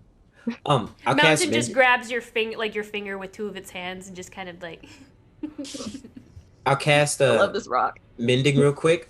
He pulls out. It looks like a little mechanical spider, and it climbs over onto your arm and climbs over to Mountain. And like the abdomen is like a spool of a thread that's kind of glowing, and the spider begins to like weave a little web around the mushroom. And as it does, it kind of glows for a minute, and then when the thread falls away, the crack is sealed. Mountain just kind of like puts his little hands over by it, and he just kind of like he doesn't really have facial expressions. It's all in his eyeballs. He just kind of looks up back at you. Giant eyeball. Before Luden gets back, you all see Volpa is pacing. Volpa is not on the ship. Volpa is far down the gangplank by the entrance from that house, and she's just kind of like pacing, and then she'll sit and look, and she'll pace and pace back and forth, sit and she'll look, and then about this time you see Luden. I believe you're heading this way, right? Oh yeah. You see Luden walk through the doorway. All right. And how so is about Luden how much? Looking? Luden is like, he looks like. So when the Obelix came in, or when we were fighting the plant thing, he looks like he's in battle right now. He does not look normal at all. And he walks in. How much time do I have left on my hunter's mark that it took me to get here? We'll say like 40, 50 minutes or so. 40, 50 minutes, perfect. He's going to walk in, and he's going to look at everyone, and he's like, they got Samson. Just straight up, just go in and go through it. They got Samson. What do you mean they got Samson? They got Samson. What do you think I mean? I don't like the guards? Yes. Okay. How? He's still there? I wasn't down there. He's gonna turn to Esperis. What happened? Look, we can figure out what happened later. I think know we where should Samson figure out is what for happened the next now. 50 minutes. That's it. I know where he is for the next 50 minutes. Where? That direction, and he just points in wherever his mind is pinging the hunter's mark, and he'll be like, "Look, I don't know if we can get him right now, if we can get him later, but I think it's important that we know where he is, where they're taking him. All right, then let's go. If you know where I only he need is. a couple of people. You guys are. I only really need Urimir, and I need Volpa. All right, Okay. let's go then. You guys, yeah, you look like you need some rest anyway. Fine. We'll be back really soon, but we need to know where Samson is. If he's okay, what. Just knowing the building at least. Okay? All right, Alright, let's go. lead the way. And he's gonna look at Volpa and he'll be like, I mean, if you want to see Samson, come with me now. And they're gonna he's gonna go ahead and start walking towards the direction of where he feels the pain. Okay. So who's going with you, Luden? Sorry. Just me and Volpa. I only need Urimir. And yeah, Urimir and Volpa. Okay. Volpa goes straight to Urimir's heel, and will follow him and you out. You are led back down. Take a journey here. You're led back down to the mining district, and then back to the halls of brilliance, and you feel the ping go back down. Down? Like, back down into the vaults? You're not sure. You could follow it. You could follow it down if you wanted. You won't know until you start going down. Yeah, you can go ahead and start heading down. Careful to try and stay away from any guards that might be looking, and also at the same sense, not walking with suspicion, like just walking. Where do you tell the guards you're going? Because you obviously can't go to the vaults. Like, you'll feel it if you pass it. Yeah, that's basically what we're gonna do first. Just pass over it. But where do you tell the ferryman to take you? Like, do you tell him to take him to Might's Enclave? Do you tell him to take you to the Basin? He's gonna say Might's Enclave because I think that there's a little, behind the building. There's a little thing that you can see if it's straight forward. Then he knows it's the vaults. Okay. You pass the vaults. You don't feel the ping in that direction. Mm-hmm. Continue down, and you feel the ping over in the Halls of Legacy. Halls of Legacy, and that is where the Vigor Estate is, the Plate Fist, Brawnmaw, all the 7 dwarven houses, including the Goldlight Estate. Goldlight Estate. Okay. So he's just gonna ask, like, actually, it seems that what I'm looking for, what might even be around, is near the Halls of Legacy. Could you just let us off at the top here? Before they go farther down towards the Might's Enclave. It's like, actually, it's over here. I'm so sorry. Okay. He doesn't stop the ferryman doesn't stop the platform as the way that it works. It's like you press the button to go level 7, you go to level 7, and then you can go That's to fair. So you go down to the Might's Enclave, and people get off, people get on, and then you go down, people get off. At the Earth's Basin, people get on, and it takes you back up to the Halls of Legacy, where you're able to get off. So he'll get off, and he'll just start slowly walking towards whatever direction he feels it in. If it is the Goldlight Estate, you feel it. You feel it. It's coming from the Goldlight Estate. Okay, so he'll stop, and he'll turn back around, and he'll look at Urimir and Volpa, and he'll be like, "Samson's in there." And he'll look at Volpa, and he'll straight up go, "I can't speak with you right now, but what I can do is look through your eyes. If you can get in there and see what his condition is, and if you're willing to go in there, I don't want to make you do anything that you don't want to do, but I think we're all a little worried about Samson right now. And if you don't want to go in there, or if you don't think that you could sneak in there or be around there. I know you've been invisible before. I want to know that he's okay. Volpa bares her teeth and takes off. Towards the gold light estate. estate? Well, it is what it is. She doesn't come back.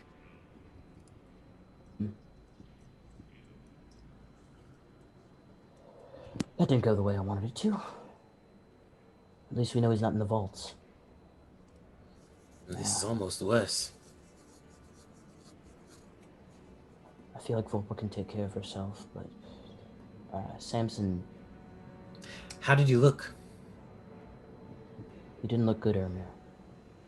He didn't look good at all. They put these chains on him, they were burning. And at this point, like, Ludin, like, he's like getting a little worked up himself and just breathing a little bit heavier. He's like, Hey. Urimir, we promised them that we'd get them out, and we didn't.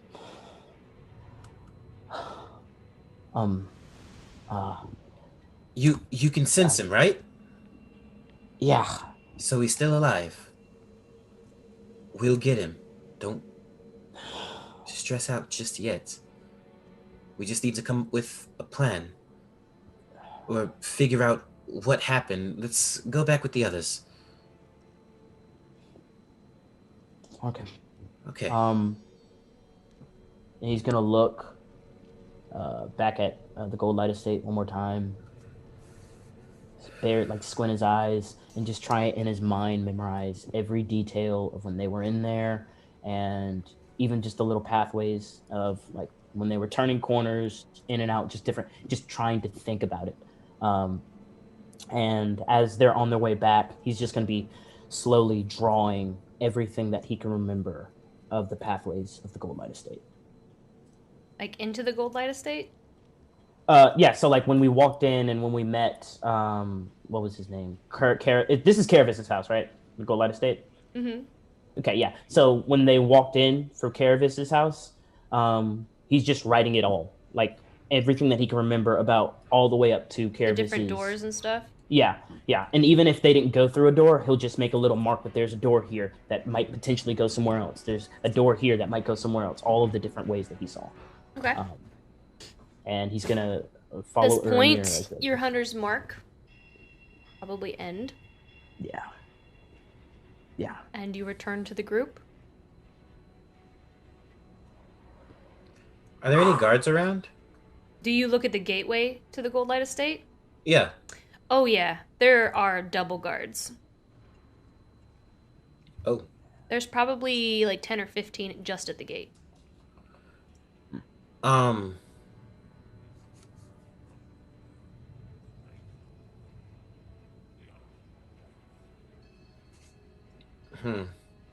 on. We need to get back.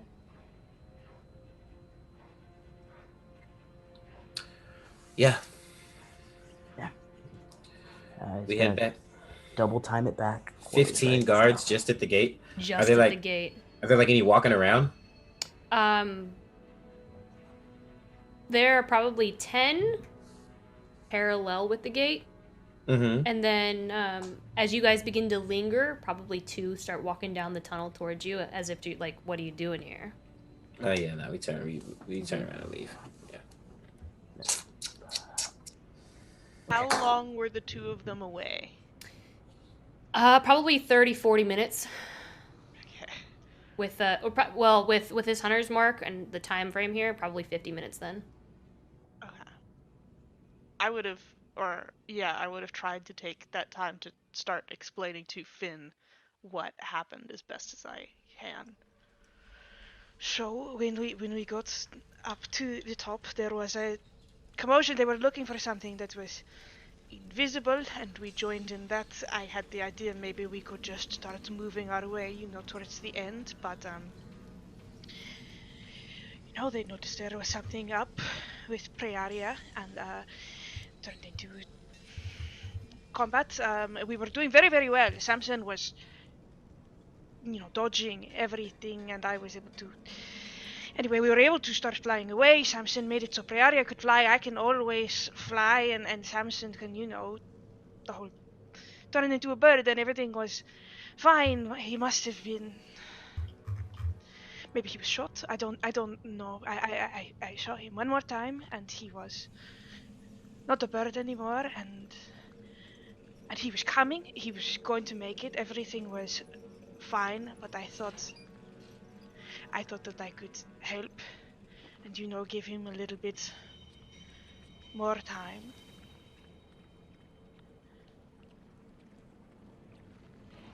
So that they went down and attacked all of you? I don't think they meant to kill anyone. They try. Well, from their point of view, we were criminals, and it is their job to, to subdue them. And it is, in this particular situation, it was our job to not get captured. And I don't know.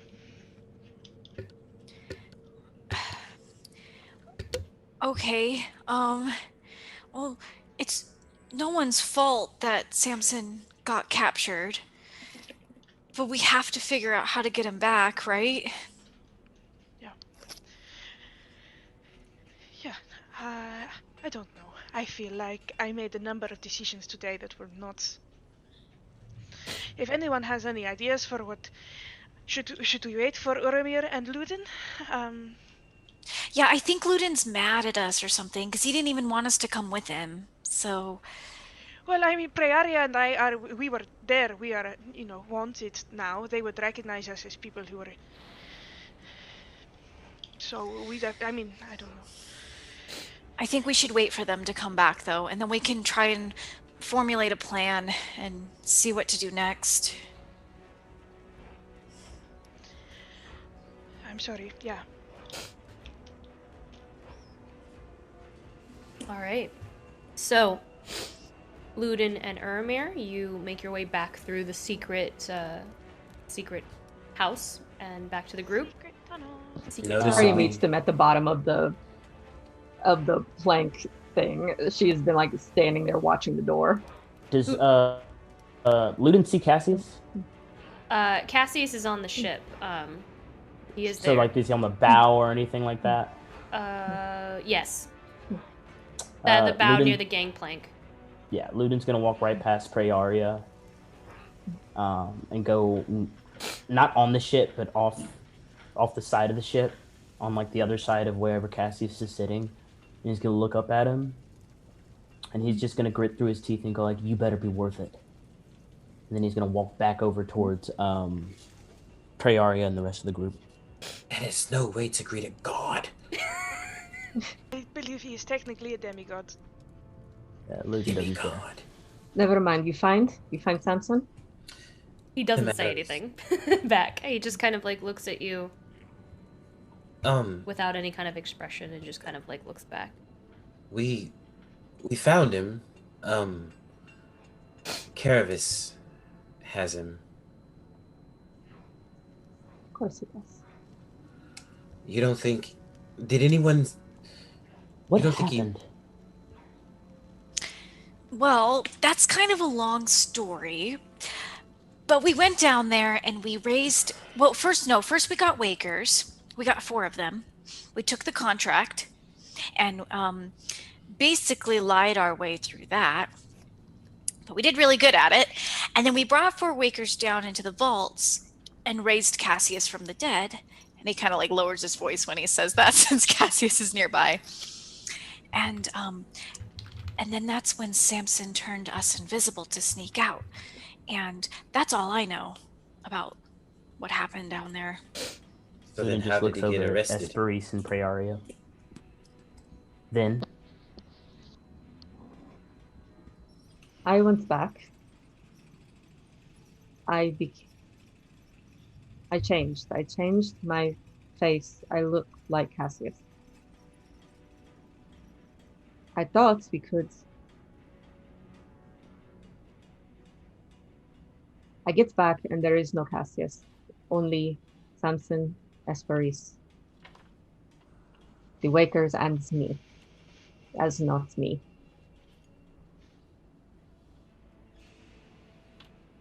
Then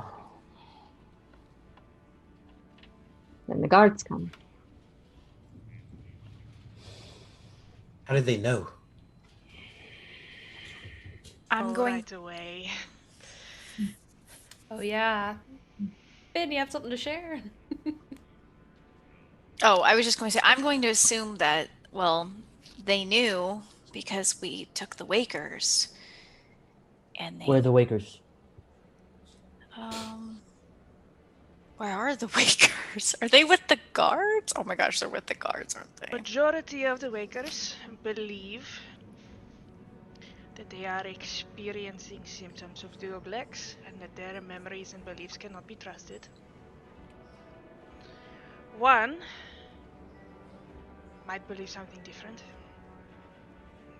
Okay, so you were made, but how did Samson get left behind? Why did you leave him behind? We did not. It's not their fault. You think we would leave? We were all running at about the same time. I mean, Prearia was significantly faster. Samson was incredible. He let her fly. Samson was an speed. idiot. Well, I thought I was helping, and I think. Losing, you remember what I did to you, you know, a firefly from hell or whatever, with the sunset and the calm and staying in one place. I tried to do this to give him some time, and I'm supposed to be able to control it, but I think I get the rest. But I don't know. He didn't come, so I'm very sorry. I thought I was giving him time, but I'm ready to do whatever I need to do if. It was a misfired spell. It was probably chaotic down there. It would have happened to anyone. And Samson's the craftiest of all of us. If I thought anybody was going to escape that situation, I would think Samson. Is Finn talking to all of us? Talking to Ludin and Urimir? Talking to everybody. Okay. He's like standing by Esperis pretty like protectively, like taking a step forward, like, do not put this on her. Yeah. Ludin just walks off for a second, processing everything. Go away from the group for a little bit. Ludin. Yeah. Come here, we need you. How do we get him? How do we get him back? We know where he is. So he's at the estate, you said? Yes. Yeah. Can't cast magic right now. Ludin said he looked pretty bad. I saw them. Saw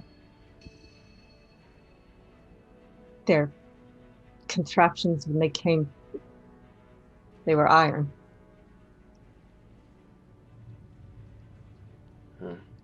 What's that mean? Iron hurts Fae people. Oh, that explains a lot, actually. Do you think Caravis knows about Cassius? I mean, you said one of Samson would tell him, and maybe not you all know Samson, but Samson. what about the Wakers? You said one of them.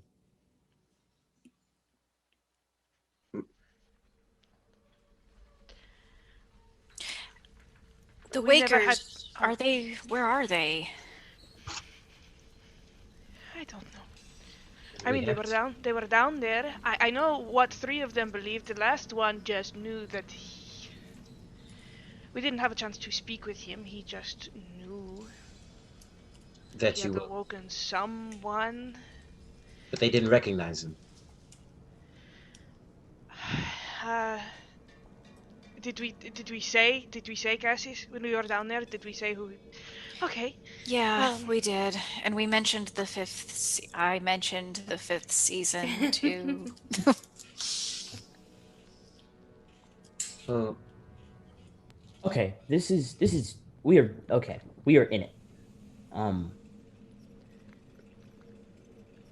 I look when I was in the Sons of Boublier. You got somebody like Samson under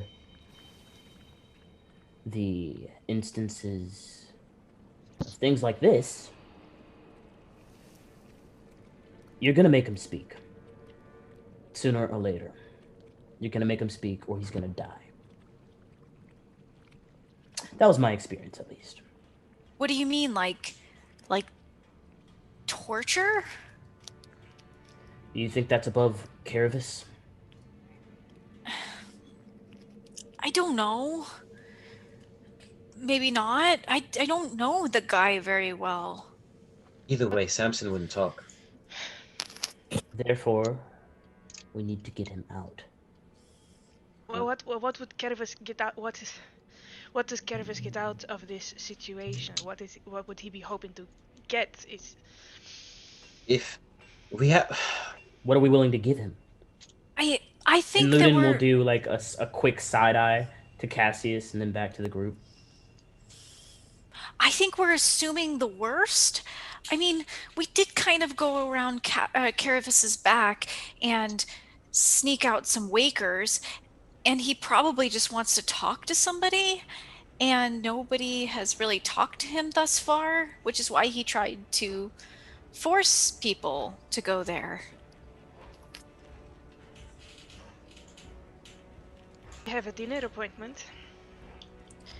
Oh yeah, that.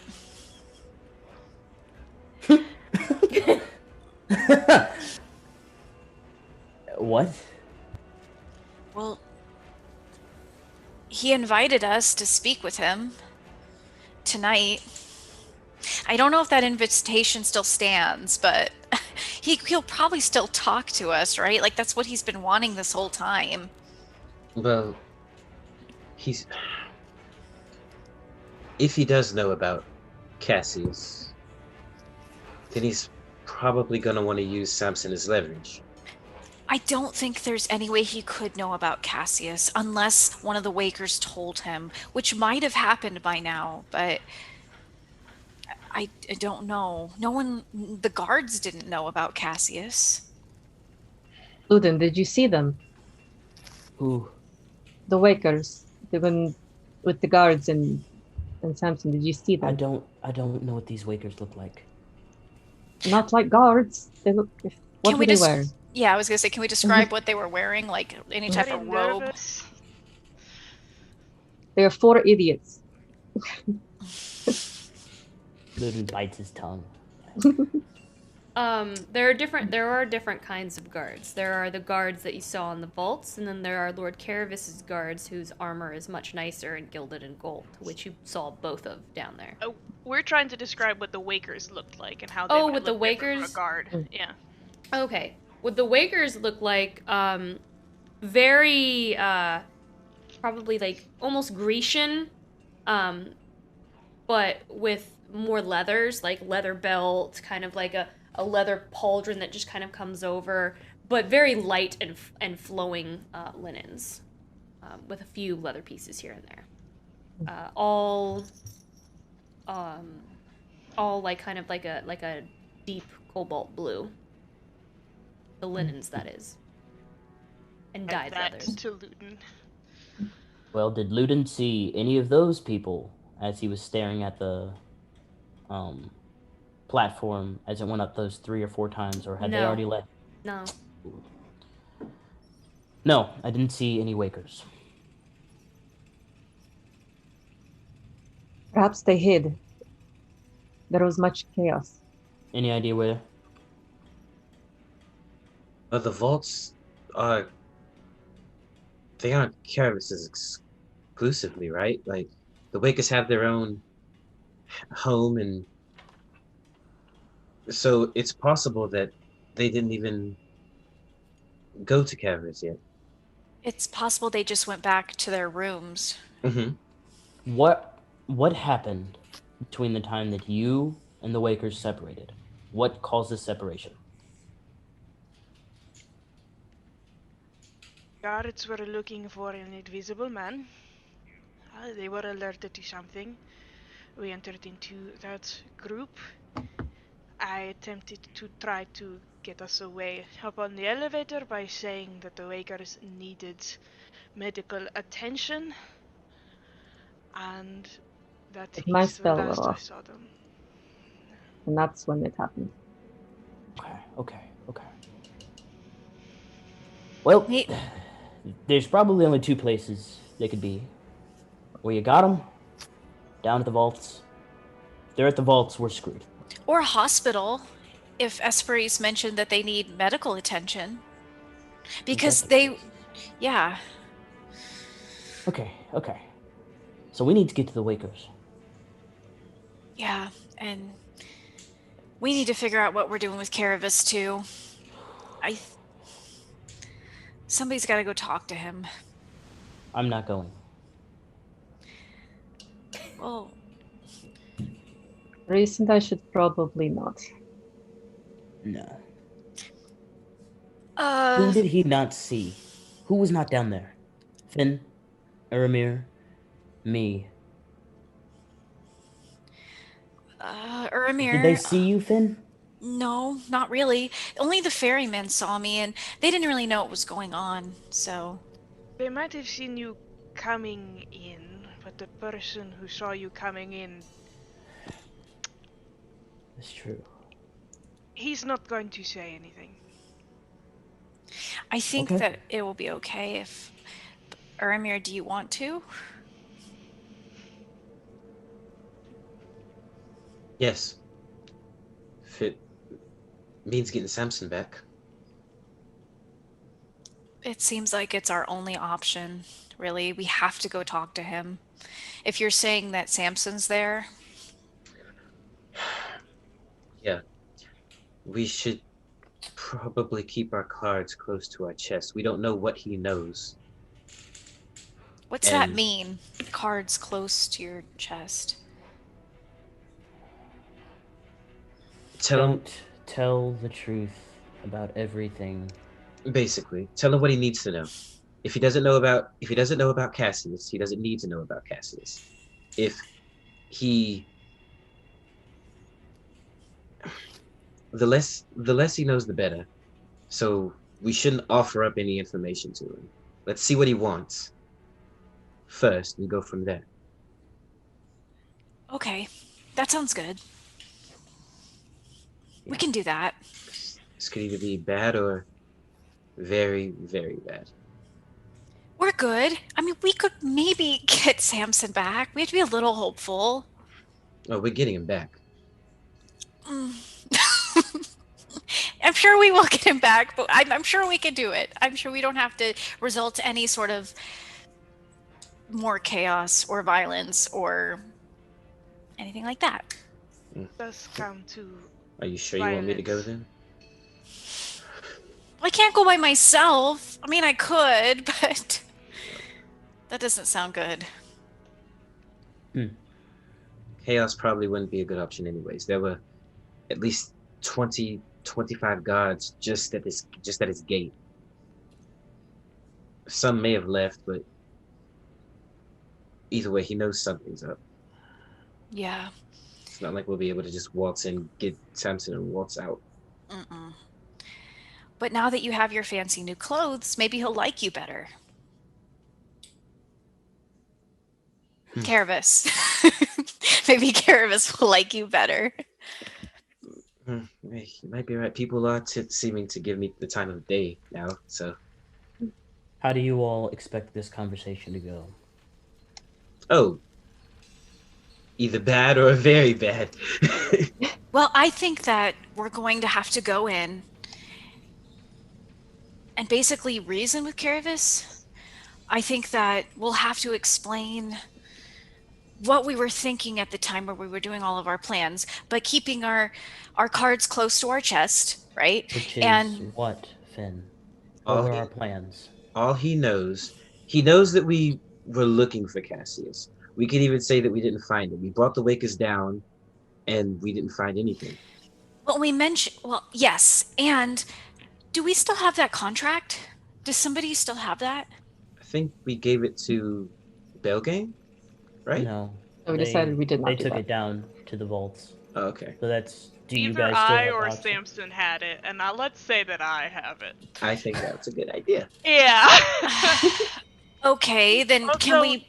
I can, if you want to keep the story consistent, I can tell you exactly what we told the guards about why the Wakers were there. Please.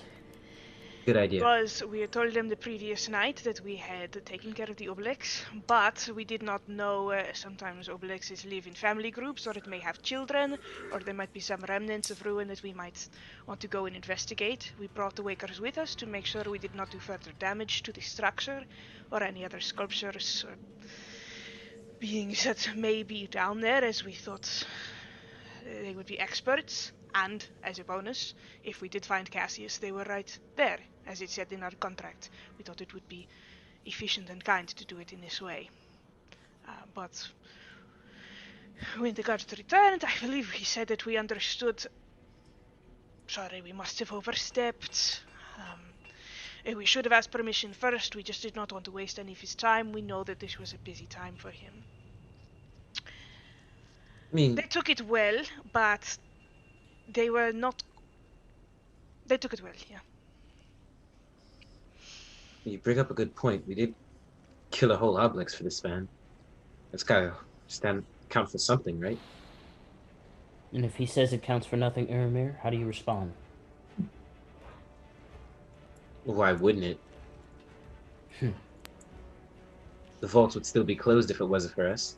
Exactly. And he might need strong people for something, right? Yeah. And if we go with Esperisa's story, there might still be something down there. The idea was the thing down there. There's still the remnants of the Oblex. The goo was what was messing with the Wakers' minds. They came in contact with it, and that is why they have this idea that we took them down there to wake something. But it is nothing of the sort. So we say it's a misunderstanding. We know more about what happened down there than Caravis does. He has no choice but to believe us. Yeah. And if we linger too much on what could go wrong, we're never gonna try. So we just need to try. Mm-hmm. That's fair, Finn, but we didn't really linger very long on what could have gone wrong here. So, excuse me if I just want to be a little bit more thorough this time. Well, enlighten us, Ludin. What else could go wrong? Oh, there's too many things that could go wrong. All I want to Most know likely, is... then. All I'm trying to do is ask questions for the most likely situation. Well, okay. All I'm doing is asking questions that he's going to ask. Let's assume... What do you think he's going to ask? I just asked a lot of those questions that I think he's going to ask, and you guys admittedly did a pretty good job. Thank you. Yes. See, we're gonna do good. Can I share a concern? Please. You did a very good thing for him in getting rid of the Obelix, but that is now done. And unless he believes, good Samaritan, since they did a good thing for me, I must remain honorable, does he get anything out of treating us fairly? The thing is, he might not, but maybe he could get more. Well, I mean, you did say that if most of the Wakers believe that there may still be something down there, then he might believe that he still needs us. I don't know if we can rely on that, though, because I'm sure he has the guards scouring the vaults right now. And if they find that there's no other danger, I mean, they might figure they don't need us anymore.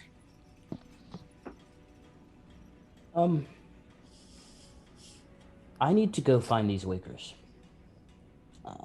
Yeah, they're gonna be a problem, I think, so... So About- I'm going to. About an hour and a half has passed thus far since your hunter's mark has ended. Cool. What time is our dinner? Did we just It say is- at night? I mean, 6 or maybe 7. I don't know. Okay, that's Probably fine. We have time. What time is it now? It's 5:50. I think we're gonna be rolling up there. Like I have been over here like adding 15 minutes at a time as time has gone on. Well, if time is of the essence, then maybe Finn and I should just go ahead and go. Go ahead. Praeria? Hi. I don't know what these wakers look like. Right, I go. Okay. Stick to the shadows. And this time he's just gonna begrudgingly take off the cloak again. A lot less in no playfulness at all, and just gonna give it to Praeria and just go hood up. Oh, real quick, before, if we're splitting up again, and Uri will pull out 2 sending stones, hand one to Loon, and keep one for himself. All right. In case you get into any trouble, or in case Finn and I end up prisoners as well. which isn't gonna happen. Yeah. Of course not. Just get out of it. Things are going bad. Maybe invisibility might be our best friend yet again. But I'm not going. I trust you. Never thought that would happen, did you? Because we're your friends, right? Let's wait till we get Samson before we start doing labels. You already said it down in the vault. Come on. You can't take it back. All right. Well, Praeria, come on. yeah, we're gonna be late. We should hurry. Esperise. Yeah, as What- both what are you groups doing? leave, Esperise is going to sit down on the game plank with her knees to her chest and put her chin on her knees and wait and pray. Snonk will just kind of slowly leave, wiggle for Finn to put him down. Oh, okay. Put him down. Snonk will slowly just kind of walk up to Esperise, look at her from the side, and will just kind of wedge himself next to her and just kind of lay down, and will try to hold in his. Reese will put a hand on his enormous belly, and once everyone is gone, she will cry. Well,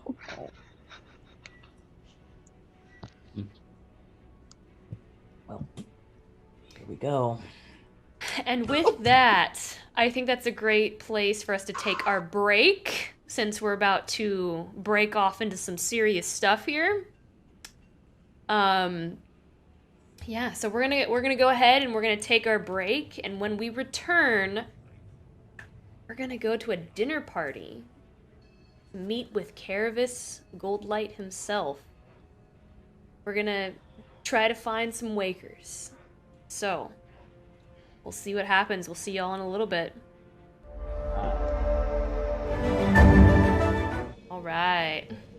Here we go. Brandon went to get his wine on. I rolled that nat 20. Let's do it. Okay. I'll wait for just a minute so that Brandon can get back here.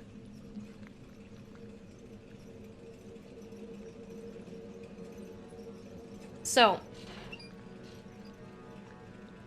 let's, I think we're gonna start with the dinner party.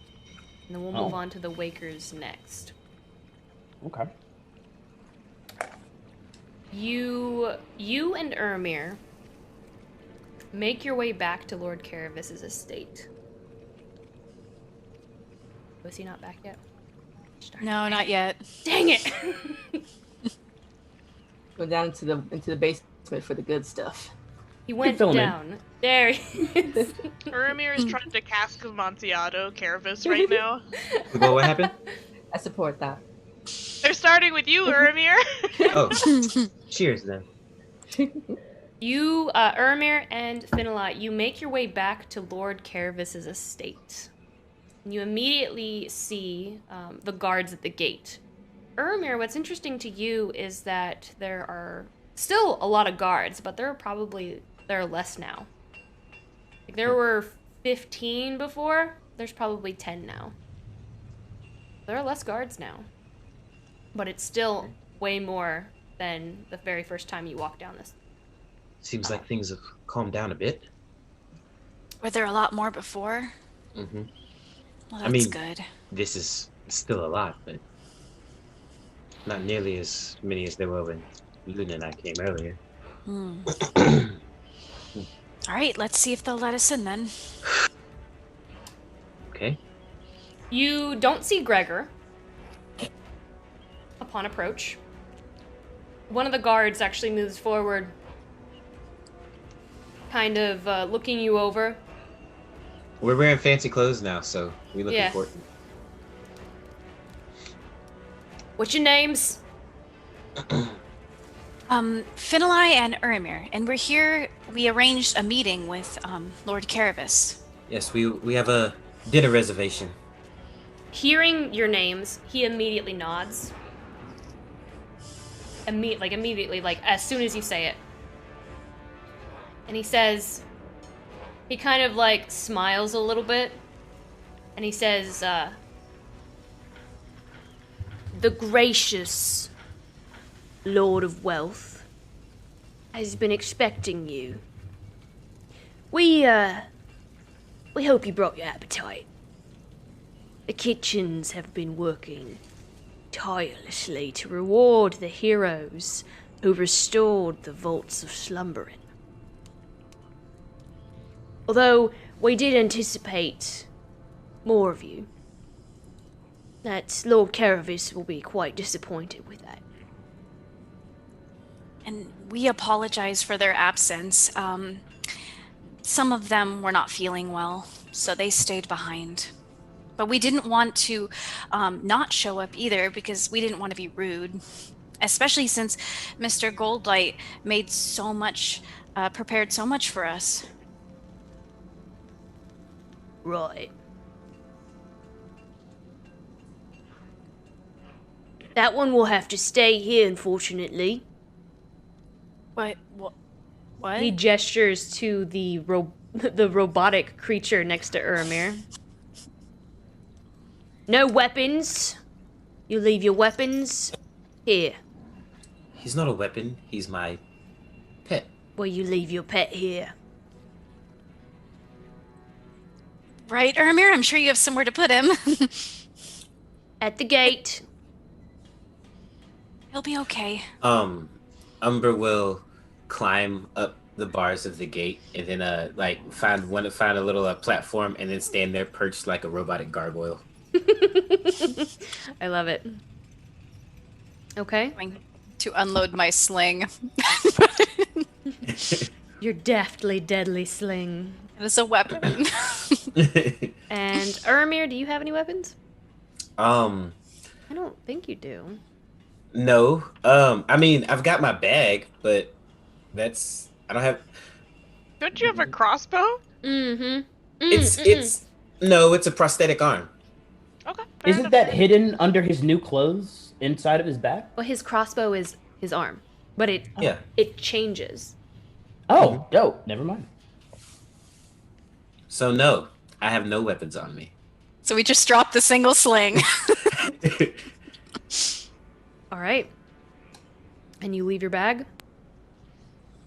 Me? No. Is he gonna request that we do? It's a bag of holding. You could put anything in there. So yes, he's going to request that you do that. Your belongings will be kept safe, I assure you. I'll leave my bag here too. Urimir, put the bag down. Put the bag down, man. Fine. It's okay. Fine. There's something that pulls inside you as your plate's inside there. Oh. Can I take the plate out of the bag? You can take the plate out. Yeah. I take the plate out, and you can make. I will try to sneak Scrappy out as well, since he's teeny tiny, and like kind of stash him in my pocket. Okay. Make a stealth check. This is going to be very difficult because you are literally surrounded by guards. Oh yeah, that's cool. I'm good like that. Can I make a sleight of hand check? Yeah, that would be sleight of hand. Fantastic. Did I not say sleight of hand? You said stealth. Oh, my bad. I meant sleight of hand. Sorry.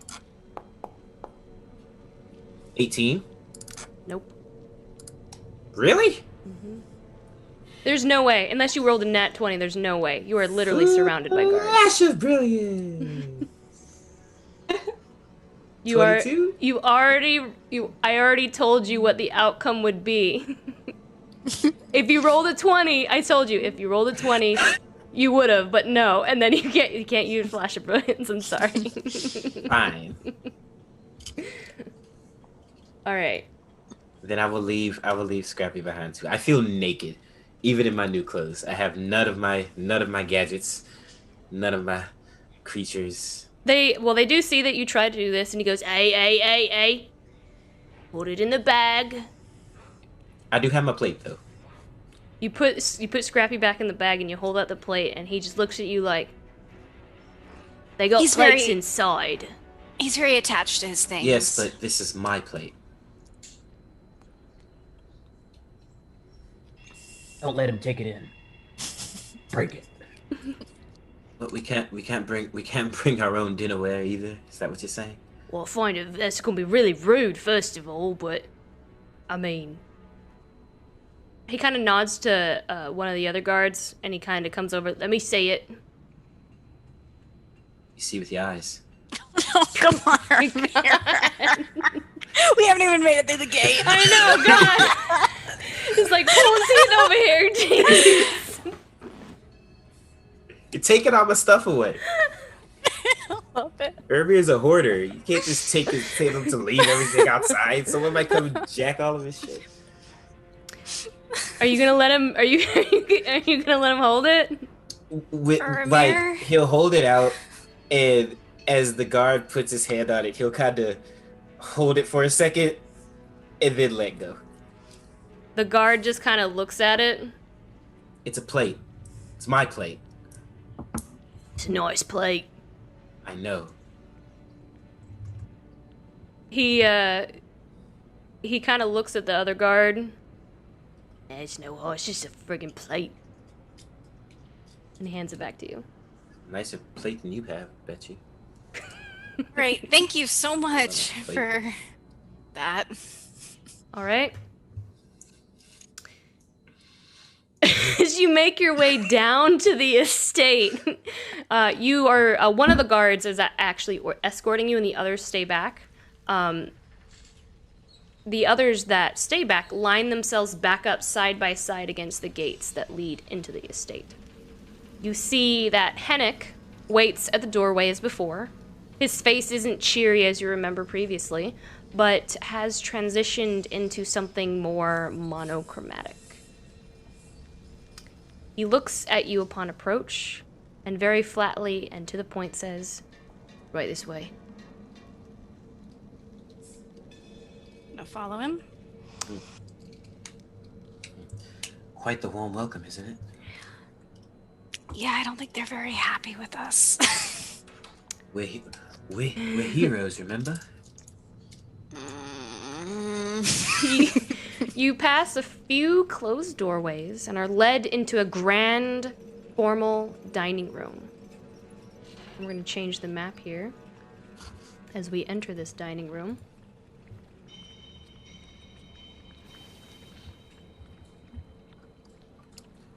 Oh, thank God. It's a ginormous table. Where do we sit? Hold on. Are all of them set? We sit anywhere we want. No, not all. Oh, okay. Just hold on. All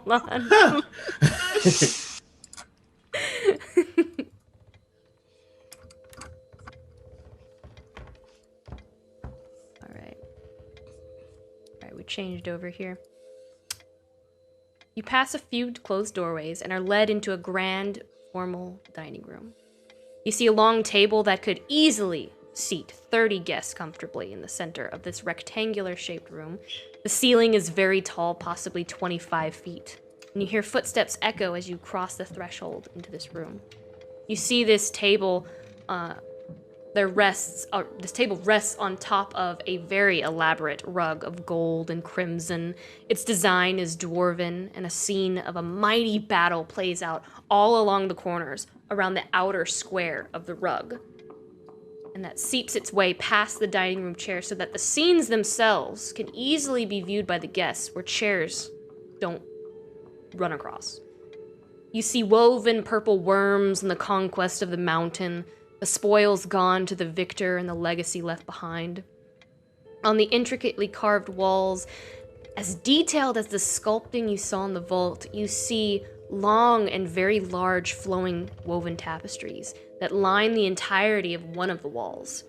And depicted there, you see an old dwarven lord is removing a mantle chain that would rest along their chest from their shoulders down, and this dwarven lord is giving it to a younger dwarf that is kneeling. Behind the old dwarven lord, you see countless of dwarves all along the skyline, looking down. They stand resolute with their weapons held at their side in a silent, reserved salute.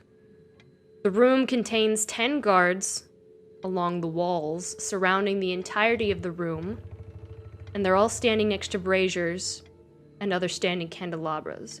You also note, going down the hallways to this room, 30 guards, just lining the hallways. As we're walking... As you're walking into this room, yes. Go ahead.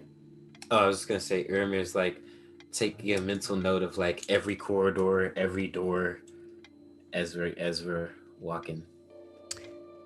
Each of them, the guards, don the signature gold-gilded gold light plate armor that you've grown very accustomed to seeing on Lord Caravis's men. Within the room, speaking in hushed tones, you see Lord Caravis, and you see Gregor.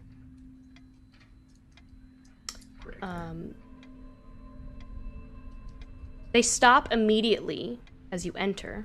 Caravis nods to Gregor, and without another word, Gregor turns to leave, and Gregor will just ram his shoulder into you, Urimir, on his way out. Boom! And he just walks past you. Nice to see you again too, doorman. As Caravis recognizes you all walking into the room, and seeing that not everyone is here from the party, he kind of chews the inside of his cheek as if agitated and angry, and his face is just tense. He sweeps his lordly cloak behind him and gestures to the table. We have much to talk about. Thank you for your invitation, Sir Goldlight. I'm gonna take my seat. You said across from, or like right where are the plates set? Are they near him? So there are 3 large iron chandeliers. They're all lit, and down below on the table you see where place settings have been made. There are 6, and that includes the head of the table. So there are 5 for the guests. The chairs to the right, directly to the right and left of the head of the table, are without a place setting. The guest settings are 1 chair down from each of those that are directly right and left of him. Are any of you proficient in history? Proficient? No, but I was gonna like that. Like, is that like a dwarven thing, or is he like asserting his dominance and like making a power play or something? That's what the history check is for. Okay.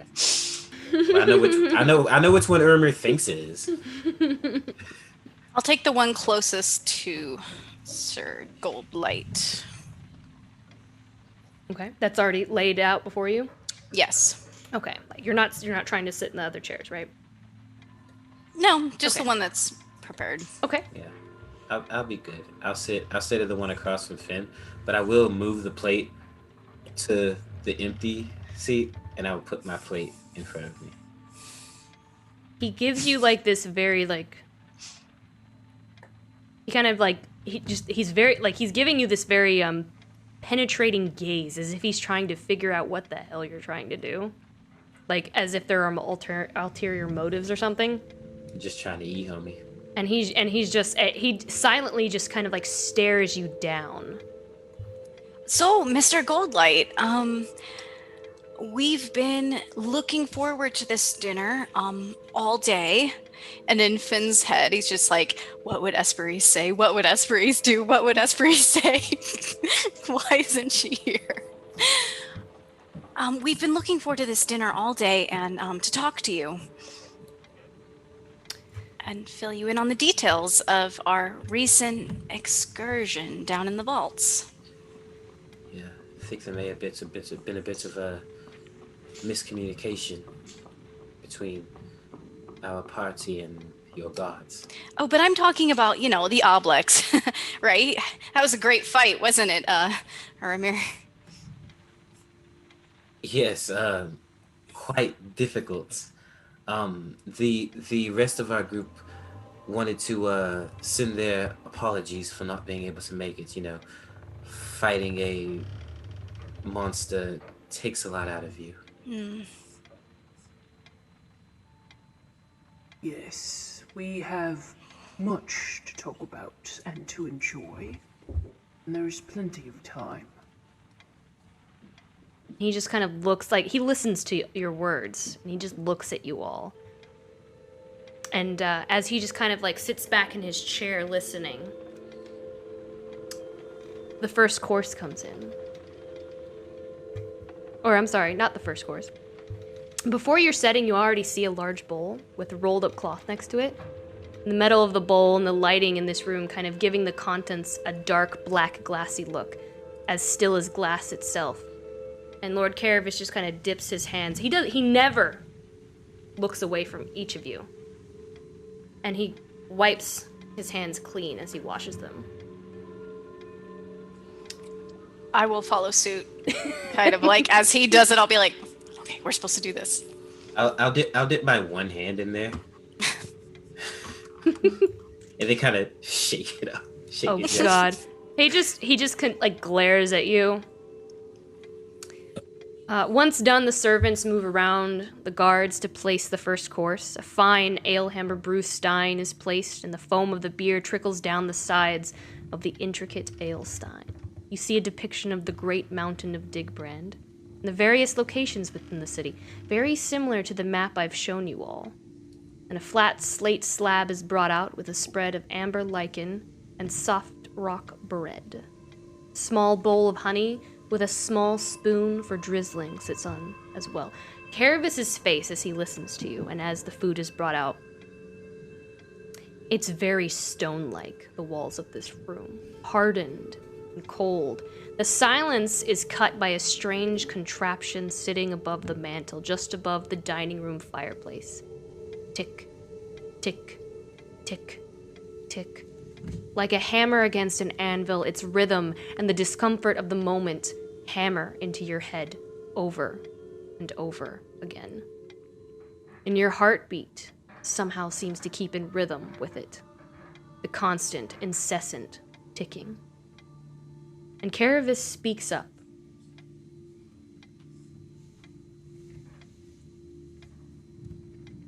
We seem to be missing some individuals.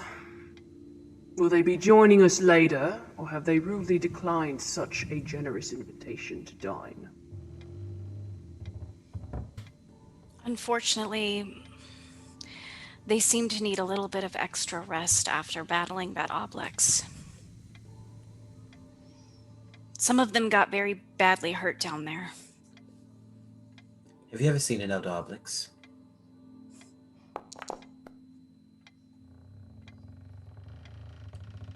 I've not. But I have heard of what they are capable of. Yes. Nasty Quite. creatures, really. Nasty doesn't even begin to describe it. When we were down in the vaults, it tried to consume my mind. We were in the midst of combat, and it engulfed me, and for a moment I forgot who I was. I forgot who my friends were. I forgot where we were. And as I tried to cling on to those memories, I could feel some of them literally slipping through my fingers as it devoured them. Now, luckily for us, or for myself, the effects were temporary, but I've never quite felt anything like it. That must have been very awful for you. This entire time, he's just leaning back. Like, almost like rubbing his thumbs. I think they wish they could have come, but I don't know if they wanted you to see them in that state. Some of us are still recovering.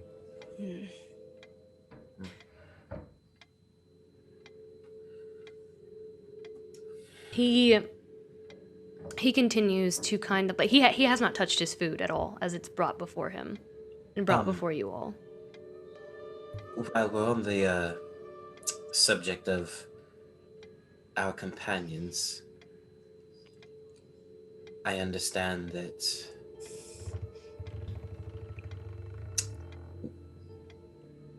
one is here. He kind of looks at you for a moment, and as he begins to speak, the second course is swapped out. A large, generous helping of roast elk topped with lilac cave jelly. The scent is hot and heavy, filling the space, and the warmth almost welcoming from the coldness of the conversation and the temperature of the room. And you look down and you see the elk is cooked medium, and the blood of the fats and juices are still pooling into your plate from the recent cutting of the meat. Paired with that, what seems to be steamed roots, some thicker, some spindly and thin, and as the plate is brought, it brushes your skin, almost claw-like. You can see they are covered in a drizzle of oil and salt and fresh cracked pepper. And he looks up at you, and he says, Yes, sir. Let's talk about your friend Samson for a moment, shall we? I don't believe... Clearly. I do have your friend, the tiefling, Samson, and like him, I could have you all arrested for assaulting my men as well as the gods of this great city. Well, he's not here anymore. Sorry to disappoint you. He's been moved. Insight check. Sure, go ahead.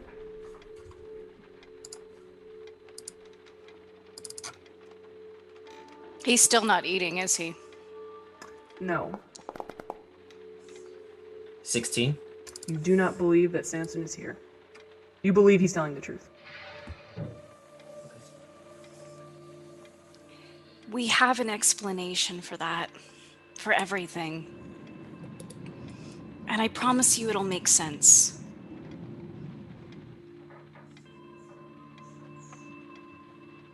Okay.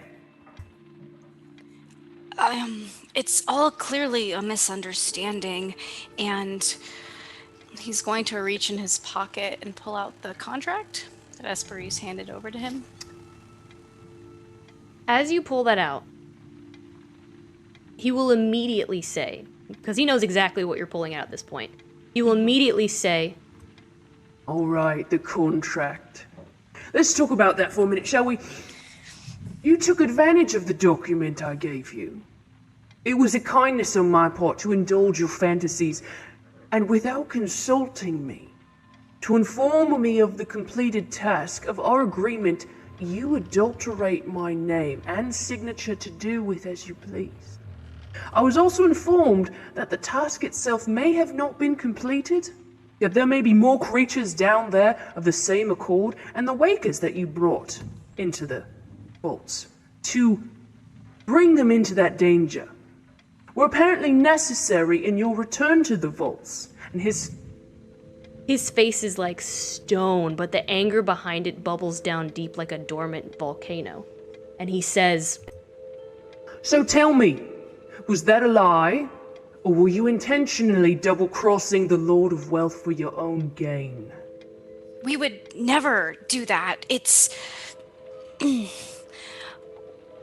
We took the Wakers because we wrongly assumed that we were then given permission to take them down with us, so that when we were patrolling the area, patrolling the vaults to make sure that everything was safe, if we did stumble across Cassius, who we mentioned in the contract, that we'd be able to salvage him.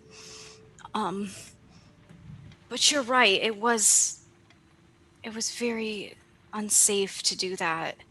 But also we brought them because they're more of an expert on the petrified products than we are, and they would know if any damage happened to them. You had no right taking them down there.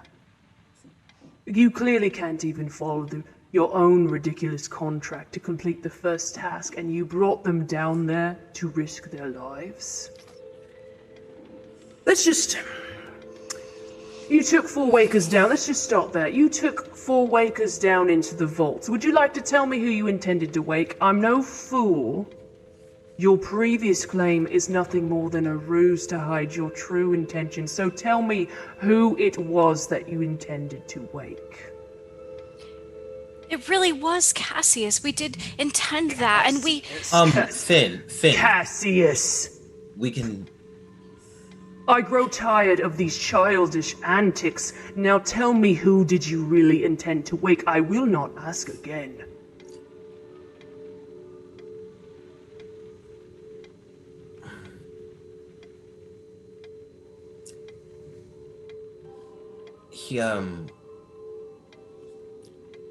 Urimir look across the table at Finn. Say, his name was Barney.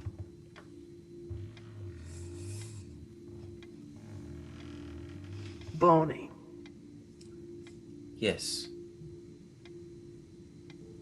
Want to be a little bit more elaborate with me, son?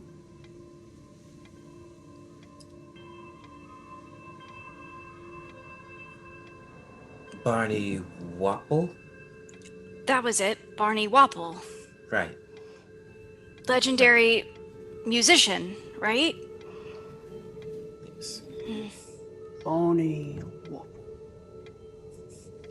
And he thinks on what you've said for a moment, and he looks back up at you, and he goes, Barney Wapple, you know, that's very interesting, as the guards found you quite a long and lengthy distance from his location within the vaults. Well, as Finnalai has informed you, the reasoning for bringing the Wakers was twofold. Yes, we wanted to wake up Barney, but we also needed to confirm that none of the others slumbering memories were damaged or tampered with or possibly destroyed by the obelisk. So we brought them there first. And then we intended on waking Barney after we were certain that no damage had come to any of the slumbering.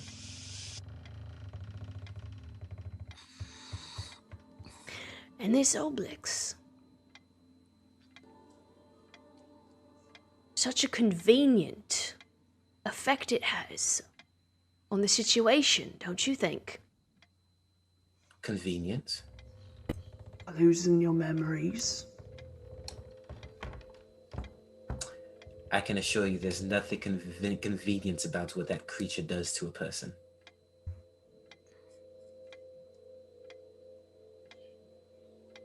What exactly are you implying, Mr. Goldlight?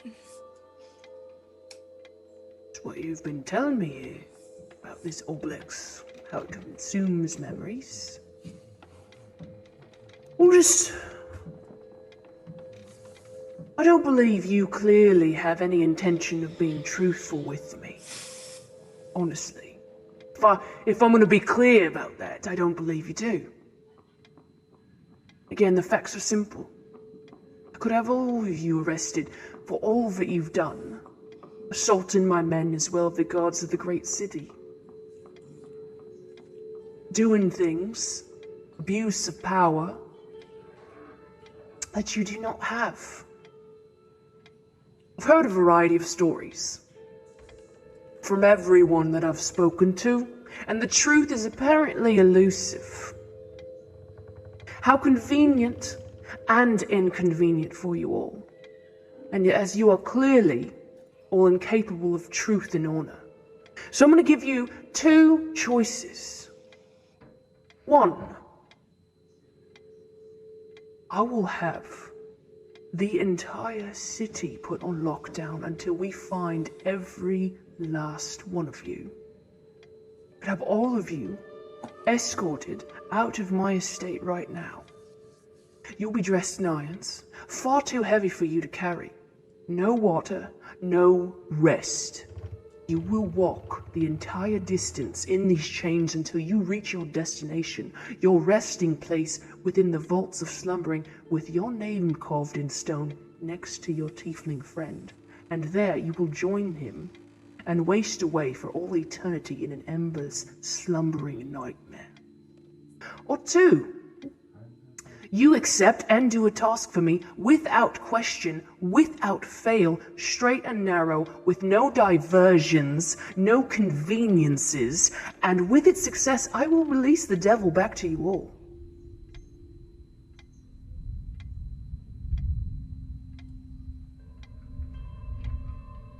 We'll do it. We'll do the task you need us to do.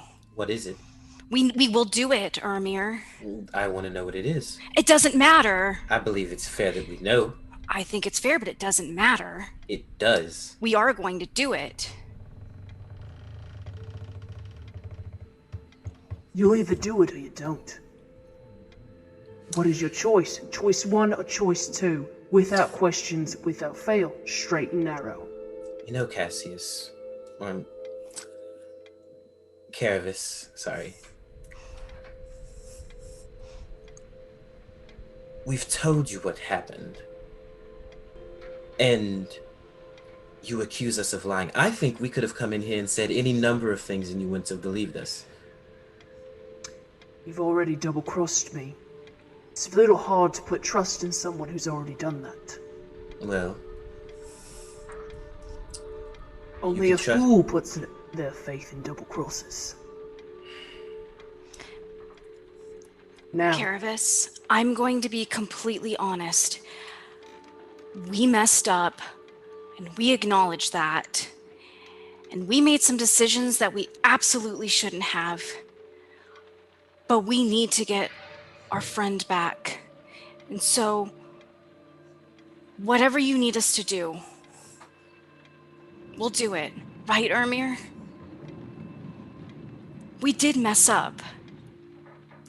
I think we'll have to consult the rest of our party before making a decision like that. I don't know if... This is a now question, Urimir. I'm not an idiot. So you can go run off and find a way to escape.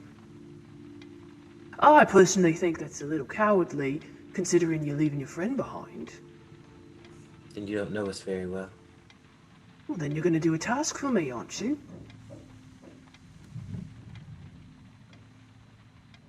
I'm going to need a volunteer, however. What do you mean, a volunteer? You can't fail. So I'm going to need some insurance. And Samson's life isn't enough?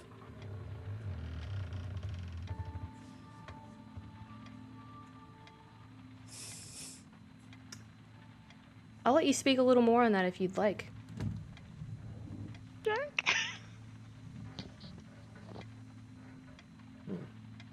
You said he's not here. And that you could have us thrown into the vaults where we would join him in whatever torment you have him under right now. I feel like you already know that you hold all the cards.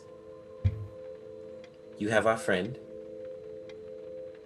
and we only came here to get him back. And now you're saying that we have to do some sort of task for you. So I don't think that insurance is any of your concern right now. Make a persuasion check. Mr. Goldlight, you saw how eager we were to agree to your... Flash of brilliance! Okay, you got your flash of brilliance.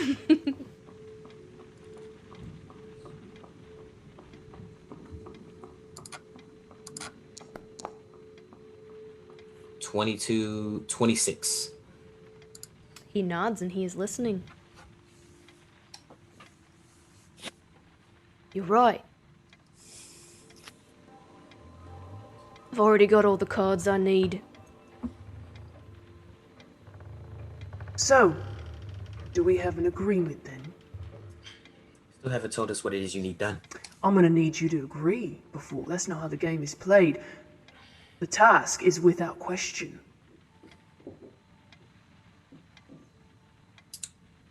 That you will accept it, regardless of what it is.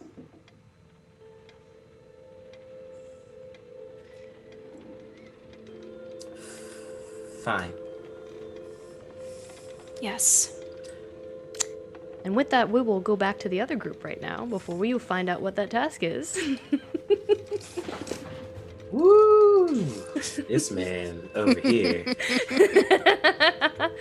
All right. Ludin and Praeria. Where are you guys? So Ludin would have asked Praeria to take him to where they got the Wakers in the first place. The Mites Enclave. Yes, and if they're not in the Mites Enclave... Actually, which is closer? Like hospital or somewhere that we would think there's a hospital, or Mites Enclave?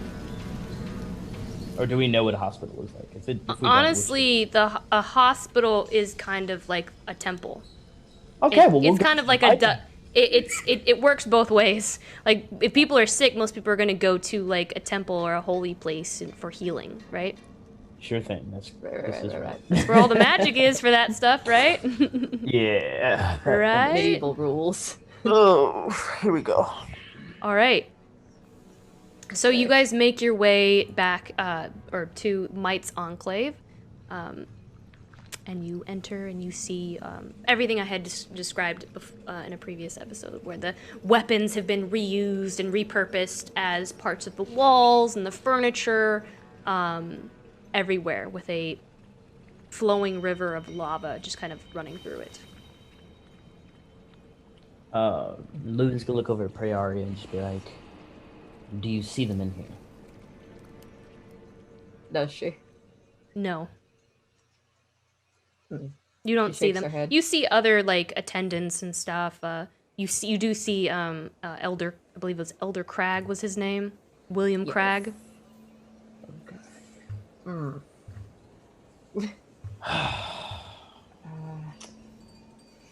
All right. We could ask. Ask What do we him. say? And she's gonna gesture to Crag. Is he nowhere? Who is he? He gave us the Wakers. He may know where they are. I don't think he'd want to see me, though. Great. Sure, I'll do some talking. All right, and then he'll go ahead and start walking up to Elder Crag. You walk up to Aria's gonna like hide. You walk up to Elder Crag and he kind of bows to you and he goes, "Have you come to test your might and your strength to Bouclier?" I think I've already done that once. Anyway. Glory to the strong. Glory to the strong. So, I myself am a protector of the law, in a different capacity than this specific city. My jurisdiction extends to far and wide. I am part of a group that prefers to remain secret. But for you, and since you are a follower of Bouclier, and he'll lean in a little closer and go, I am a sparrowhawk. I'm sure you've heard of them. Oh, yes. Watchers in the night. Sons of secrets. Indeed. How very bold of you to reveal that, my child. Well, before I was a sparrowhawk, I was a follower of Bouclier, in a certain aspect. And I feel that if I were to reveal to anyone, this would be the correct place and people to do it to. Glory to the strong, after all. Glory to the strong. Now, I'm sad to say that I don't come here on light business, but I've been told by sources who cannot be revealed, I'm sure you understand, that there's some trouble here with some of your wakers. 4, to be specific. Is this true? Has news traveled far this quickly? I don't want to say far, but it has reached my ears. I only come to offer what I would think be in everyone's best interest. I seek information. Do you have this information? Are they okay? Yes. They have been confined until further notice. Confined? Yes. To their chambers. They are not allowed to leave. They are being confined until further notice. I see. Well, I will not ask to speak with them. But what I will ask is, have they been able to speak with the proper authorities yet? This is important. They need to get their information out, correct? Of course. They've already spoken to the guards and the authorities. That was the first individuals they spoke to which they became confined afterwards. Good. Now, the last little bit of information that I would like to confirm, and I don't know if you know this or not, but, again, more sources that cannot be revealed at this time, have told me that something down in your vaults, an obelix, I think that's what they said, might have had an effect on these wakers. Do you know if this is true?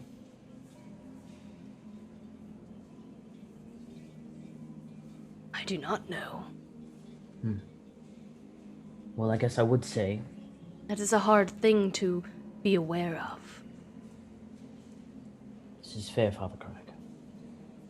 The only thing I bring this up for is that some of their stories might not match. Some details might not be the correct details. And I think that it's important that you know that. I don't know what effect... Do you know the correct details? You speak as though you do.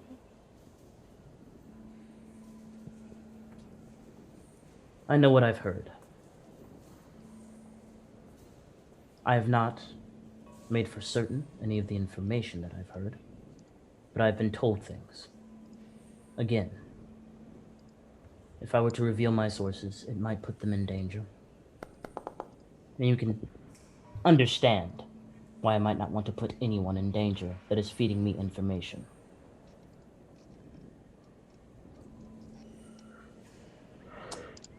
Interesting. Now, this is something that I deal with many sources, which I now consider you one. You've helped me, and you've given me information.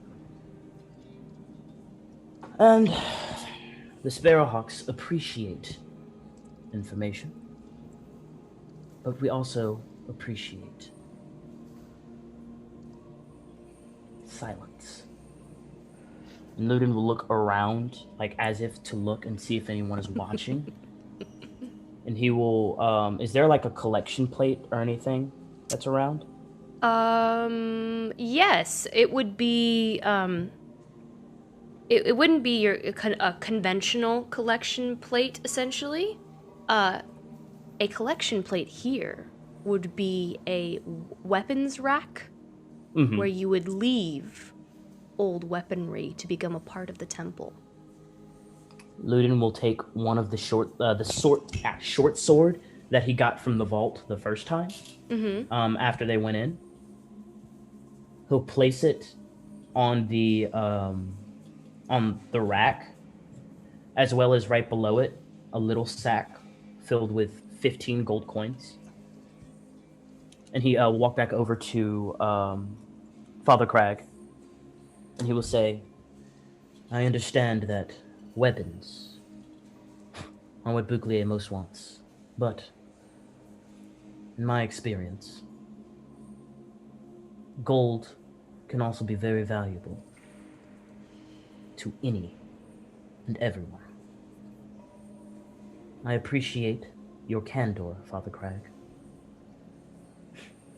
And it does bring me a little joy to know that some people are keeping the Bouclier name honorable. I appreciate all the information, but I must get going. Your help has been tremendous. And then he'll pull out the sending stone, but it's not, it's the sending stone that that Urimir gave him. And he says, if you'll excuse me, I feel like I need to go speak to some of my compatriots. Real quick. This information. Oh, go ahead. Roll a persuasion check for me back for your offering and your bribe, essentially. All right, +0. So let's see what happens. 4. All right. He will take the sword and he will look around. He will take the sword from the weapons rack where you placed it, and he will look around the temple and again, you see the grandeur of this temple. It is completely constructed out of old, used weaponry, not new. It's used weaponry that has seen battle and war, just melted and bent in different shapes all the way up the sides of the temple and around. The braziers, again, are bent out, old maces that are now braziers. And he kind of looks over to into the corner of the temple. There seems to be a chandelier that is made out of short swords, and he goes, this will make a good addition. But his face, he has a very good poker face, and you're not sure if your offering was, if your bribe was good enough. Regardless, so he will go, Father Crag, please write to us if you ever have any need of help. Just leave your letter on the outside of the fuzzy navel underneath the front doormat. I'm sure if you need help, you will get the help you need. And then he'll just slowly start walking off and whispering gibberish into the sending stone that they got, like very trying his hardest not to activate it. But he's actually he's gonna speak in Undercommon as he does it. Oh. Yeah. Does Ludin actually speak Undercommon? Ludin does speak Undercommon. And he's speaking gibberish in Undercommon? Yes. Undercommon? Yes. That is an interesting concept to try to comprehend. He is. That is exactly what he's doing. It's like, good. That's what I'm. Father Crag just goes over to someone else who is just holding coals in their hands. And, like, they don't seem fazed by it at all. And he just kind of looks at you side-eyes as you walk out. And he looks at the temple patron, who is just holding hot coals in their hands. And he goes, Bouclier finds you worthy. Glory to the strong. And you walk out. He doesn't say it to you, he says it to the patron, sorry. The patron walks out? No, you walk out. Like, he said, like, he's, like, side-eyeing you while he's speaking to the patron who's holding hot coals in their hands. And has thusly proven themselves a worthy follower of Bouclier. And as he's continuing his stewardship of the temple. Got you. Ludin doesn't even motion to Praeria. He just walks out the door. I assume he probably doesn't even know where she hid, but he walks out the door. Okay. Yeah, she's probably made her way back to the door as well. Praeria, while all of this is happening, you, because church people, right? You were approached by many followers. So many things. But they're not like elders, but they like kind of like being in a supermarket and like the overly helpful person's like, do you need anything? Do you need anything? You see a couple of the temple temple goers who help individuals, and they're just like, have you come in to prove your worth? Every now and then they'll come over to you and they'll just be like, have you like a different one? Have you come to prove your worth? She's just gonna kind of shoo them away whenever that happens. Very well. Private consultation with the great Bouclier. Understandable. Sure. And every once in a while, another one will come over to you and ask, like, as if you weren't helped beforehand, and will ask you the same thing. And then you see Ludin eventually come back, and he's walking towards you. Like eating at a new restaurant. Yes. Do you need anything? All the servers. Shopping at a Lush. Yeah, shopping at a Lush. Do you need anything? Bath bombs are lava. How can I help you? Yeah, if you pick up all these coals, the texture in your hands, you'll really feel it different. It's organic coal. What did you find? He will continue walking and not look at her at all as he's walking forward. Okay. And he'll She's say, a princess. You better treat her with some hey, you're not there. I mean, I'm gonna say 2 steps behind, please. And he's gonna not whisper, but talk as if he's talking in his sending stone, and just be like, it seems like the people that we are looking for have already been spoken to by the authorities. No need for us to do anything now. The information has already been spread. I feel like our best option is to rendezvous at the rendezvous point.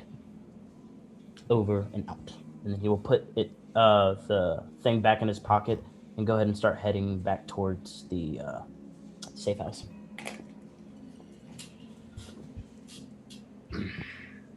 He definitely said all of that loud enough for her to hear. She just goes. She doesn't say anything else. All right. So you guys make your way back to the rendezvous point, and I guess with that, we're gonna go back to our dinner party. So let's jump back there, shall we? So last we left off back over there, Lord Kervis has presented the party, Urimir and Finnalai, a little bit of an ultimatum, essentially. He could have you all arrested and put into stone, petrified for all eternity in the slumbering vaults next to Samson, or you could do this task for him.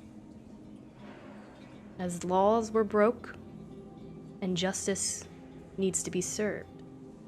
Lord Justice. Caravis is a very powerful man, and he has provided you with an ultimatum. So,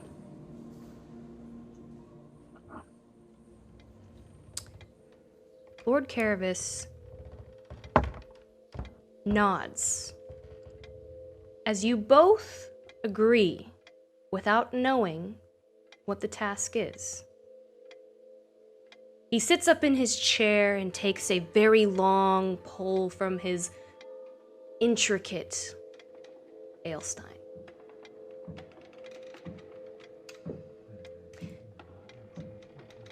And he says,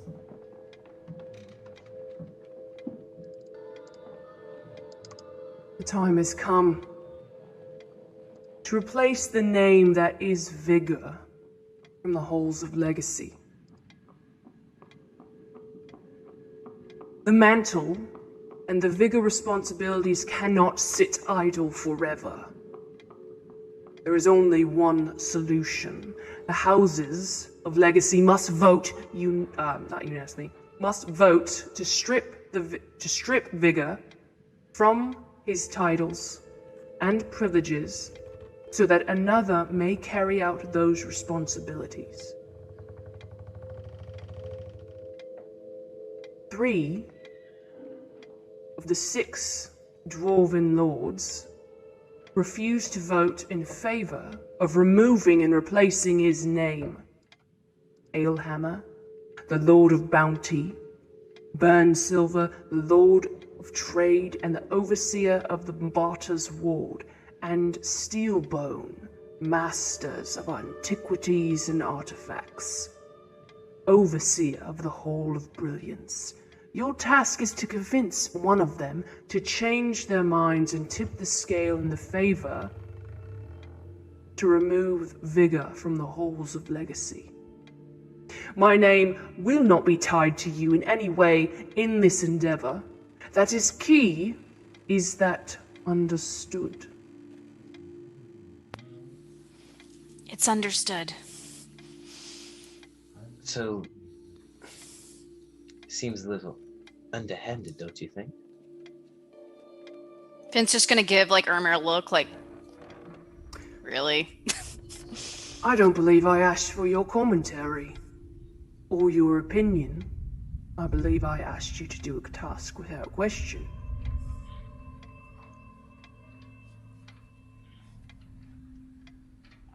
I think that's doable. I think we can do that. What if they refuse?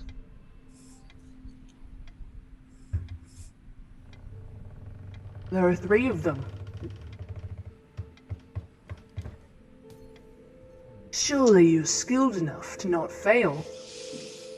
And if you do refuse, I think you know the outcome. You'll never see your friend again. I never said we would refuse, but we are outsiders here. And from my short time here, I've noticed that dwarves are very proud and very strong and very headstrong. Do you really think that these royal families are going to give 2 damns about what some tourists have to say when it comes to matters of their government and who runs it? Guess you're gonna have to get a little bit creative. And besides, you haven't even met the other lords. Regardless of what you say, you know, we're not all the same. And during our time here, we've also noticed that most people aren't very fond of Mr. Belgain, so it's not impossible. It's a very good point. You should listen to your friend, Urimir.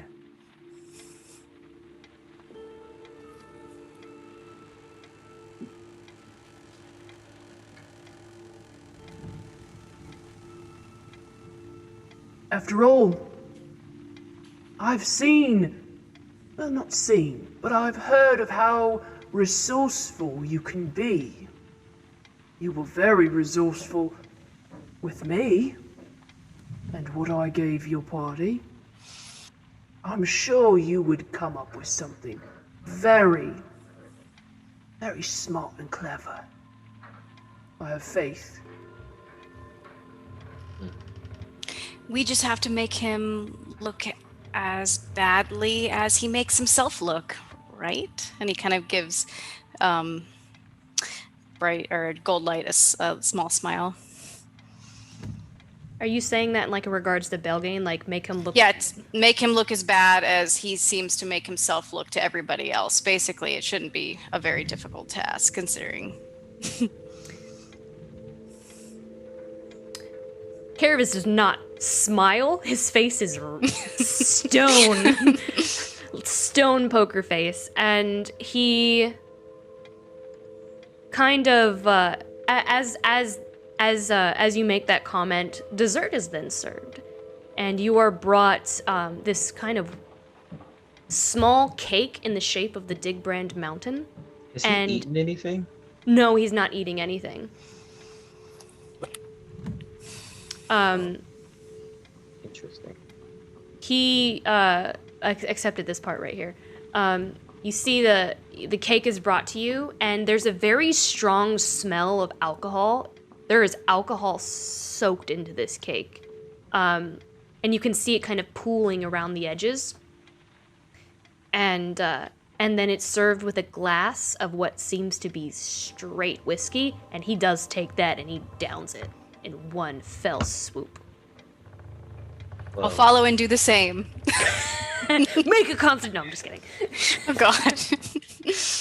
As you down it, it is very oaky, and you're not accustomed to drinking straight whiskey, and it burns all the way down, and you feel it like as you kind of exhale, you feel it come back up your throat and out your nose, and you can feel your nose burning. It's like when you eat wasabi. And like you feel like this warmness in your stomach emanating all the way out to your fingertips, and there's this very abrupt taste of cinnamon, very burny cinnamon. It's like it's fire whiskey essentially, and it's very burny. Finn's trying not to choke it back out. He looks at you all, and as it seems an accord has been made at this point. Would you all agree? Did you want to say something, Brandon? Yeah, was there anything else you would like to say before he continues? There's many things I would like to say. I know. Oh, I know. Oh, I know. I love you so much. How do we know you'll hold up your end? You mentioned insurance earlier. Are we just supposed to take your word for it? That you'll let Samson go? I guess you're just gonna have to trust me, Urimir. Trust you? I've yet to double-cross you, haven't I? And in fact, it's not like I don't have the power to arrest you and lock you all up, and the guards... The guards kind of tense and like pull their shoulders back a little bit as they're all lining the room.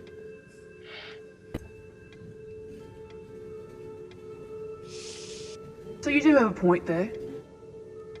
You're just gonna have to trust me.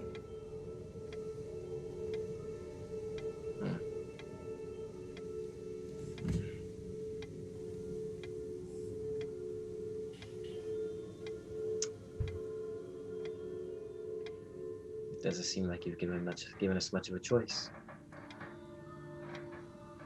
Well, it's a privilege, isn't it? Holding all the cards. I'm sure you know all about privilege, don't you? He's brought another fire whiskey and he downs it again. Now, let's get to business now that we've made our arrangement. The three houses, Alehammer, Steel Bone, and Burn Silver. You're gonna need to know a little bit about them in order to be effective. Alehammer, of course, is the Lord of Bounty, Dwarven Ale, and the food supply of the great and honorable mountain that we reside in. Lord Alehammer, he likes to rent out the entirety of the earthen basin for 3 hours every sovereign's day. Steelbone, master of antiquities and artifacts, overseer of the Hall of Brilliance. Master Steelbone's closest advisor is the Hall of Brilliance curator. And you can find them at the Hall of Brilliance, of course. Now, Burn Silver, Lord of Trade, overseer of the Barter's Ward, and Digbrand's trade. The Lord of Trade has a weakness for the finest dwarven brandy and cigars.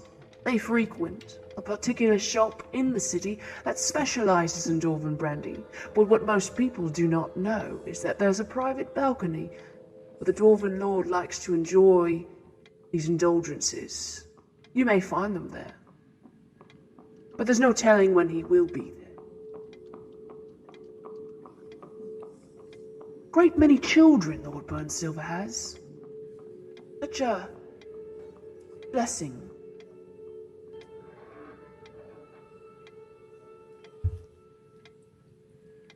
Is that all? That is all. I believe we're done here. Just a reminder. She will not mention my name. I've got a quick question. You said that Alehammer is in charge of the ale supply in Digbrand, correct? Yes, very, very old chap. Very, very old indeed. Only has one son. Does Belgain serve ale from him, or is the fuzzy navel like his own creation? The drink he serves at his tavern. He says a drink called the Fuzzy Navel. Apparently it is his own creation. Okay. I'm sure Lord Caravis wouldn't sully his robes by stepping into such an establishment. Right. Well, that answers my question then. Perfect. That's all. All right. You guys have any other additional questions? Do you eat any of the food? Not if he doesn't. Is he eating the dessert, or is he just drinking the whiskey? He is actually eating the dessert. I'm gonna start eating as soon as he does. Because it's polite. I've lost my appetite. He's not surprised. He doesn't seem to be surprised by your reactions, and yeah, he doesn't seem surprised at all. And he doesn't you're not sure if he's even upset. He has a very good poker face at this point. I think we have everything we need. Right, Urimir? Good, you're gonna need to get going. Yes, we have a lot to do. I think Samson is gonna be sleeping very soon. And hopefully he will not have a mark on him by the time we come back to retrieve him. I would never put a mark on your tiefling friend. It's a wise decision. You know, don't tell me you're being threatening now. No threats. Just approval. Very well. Dinner is over.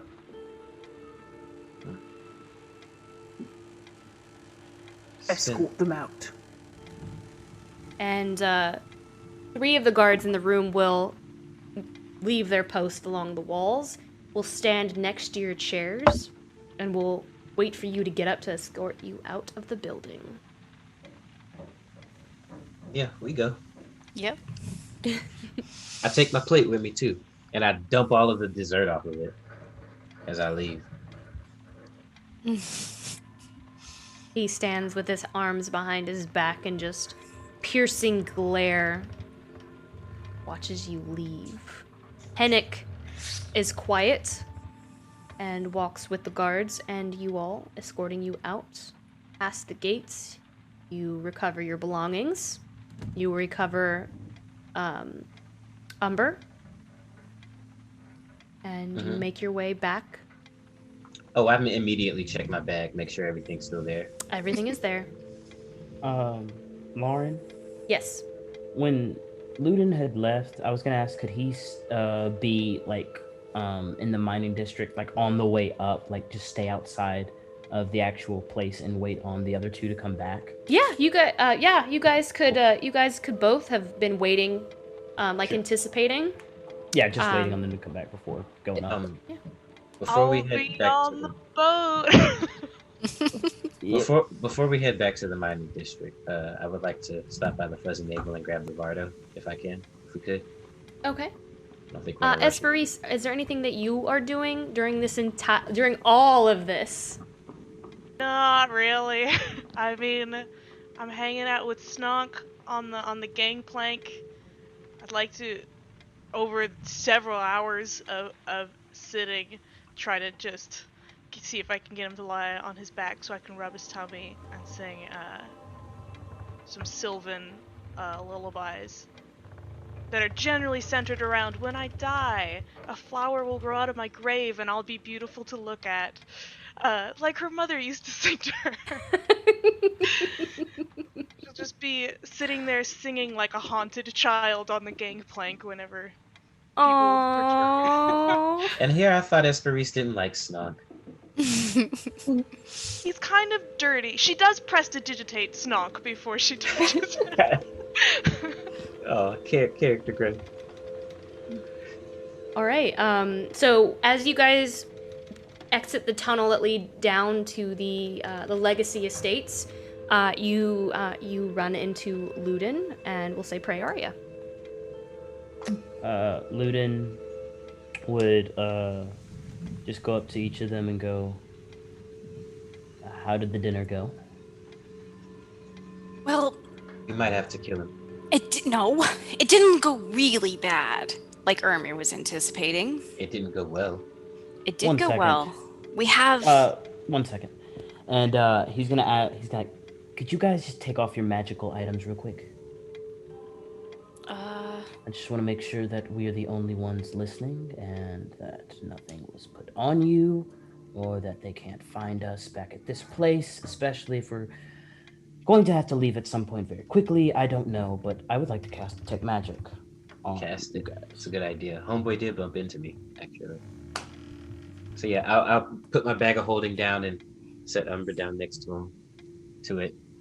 It's just me. I'll put down my bag. I cast Detect Magic. Could you guys take a couple steps back? I don't want to get any feedback or anything like that. Mm-hmm. Now walk up to each of them. Do each of them give off any magical essence besides what I would normally think? Nothing out of what you'd normally see. On point. All right, seems like we're good. Good thinking. Okay, we can head on up and get Esperise in on this conversation. Better safe than sorry, right? Yeah. Yeah. We'll talk when we get back. We do go pick up the Vardo though. So I'll go with you, I guess, because I have the keys. Oh. Yeah. Yeah, you should probably come with us then. Do we want to get Esperise? Well, we're going. Come with. Well, we're bringing the Vardo back to the ship. Yes, but this is an hour and a half walk. Might as well go ahead and get started on this talking that we're gonna have to do. So what, you want her to meet us at the Fuzzy Navy? No, we could just go grab her. She's right upstairs. We're in the mining district. Where are we? Oh, okay. Apparently, you guys met outside of the house that Esperise is waiting in. Yes. She's like Oh. at a window going, oh. No, that's totally on me. I'm bugging you. I thought we were waiting out. I thought you said outside of the The mining district. I can Yeah, run up and what's get it her. called? You've gone. Yeah, go grab them, you've yeah, come yeah. back up the tunnel. Let me Uh-huh. actually. Yeah. Yeah, that's my bad. I thought we were leaving the estates. Mm, This when I we would Esprees not is have met. thought that. practicing her violin while the other kids are playing basketball in the street outside. Okay. Yeah, that's my bad. Yeah. No, we totally bring Esprees with us. Thank Yeah. you. Finn will run up and get her. Yeah, I thought we were leaving the halls of legacy. I didn't know. I misheard or something. Finn comes in. I'm gonna stand up really quickly. I'm holding Snog like a baby. Oh, Oh, well, see, you and Stonk are bonding a little bit. Doesn't he weigh like a lot? She doesn't do it very well. Esprees is really strong. She's got a whole 8 strength, you guys. She's ripped. Would you like to come with us? We have a lot to talk about. We certainly do. Should we leave? Cassius is kind of just Is he asleep? Cassius has been very pensive. He's on the deck of the ship near the stern, and he's just kind of like he's looking out towards the cliffside as this airship is just kind of docked, and the wintry winds just kind of whip in, and since it's carved into the cliffside, he's just kind of looking out into the distance. He's just extremely pensive. And you can imagine what he's going through. He's just been awoken, and he's been asleep for thousands and thousands of years, and he has no memory at all. And he's probably just trying to bring himself back to a level from coping to where he can speak to. He's been very quiet. He hasn't spoken a word yet. He's kind of been standing there, like, mostly still for several hours. I approached, but I don't know, I think he wants to be left alone. Cassius, are you okay if we go for a little while? We won't be gone long. Yes. He just, like, he's a little, like, he isn't startled, but he just kind of slowly turns his head and looks at you all, and he puts his hands on the hilt of his sword again. And you would have seen him, Esprees.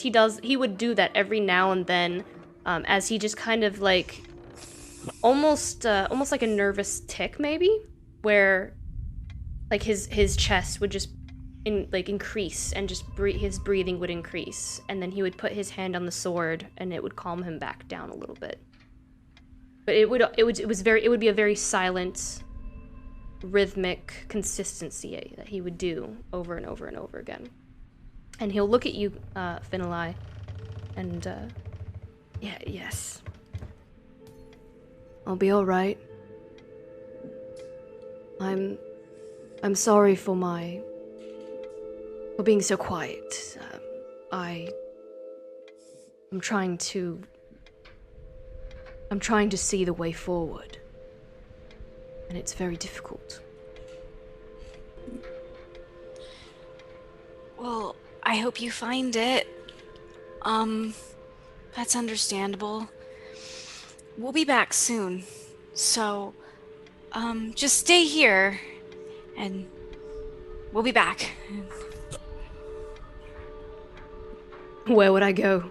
He kind of laughs a little bit, and there's a sadness in his laugh, as if he's trying to make the best of his situation. And he's trying to lighten the mood, but it just doesn't work. and he just kind of nods, and I'll be here. Okay, bye. Finna is clearly awkward now, has no clue what to say to that. So he just kind of like looks at Esprees and heads out with her. Esprees can't think of anything polite to say and is just gonna follow Finnalai out. She'll put Snog down so Snog can choose to go to his dad if he wants to. Snog will trot over to Ludin and just look up at him and sit expectantly.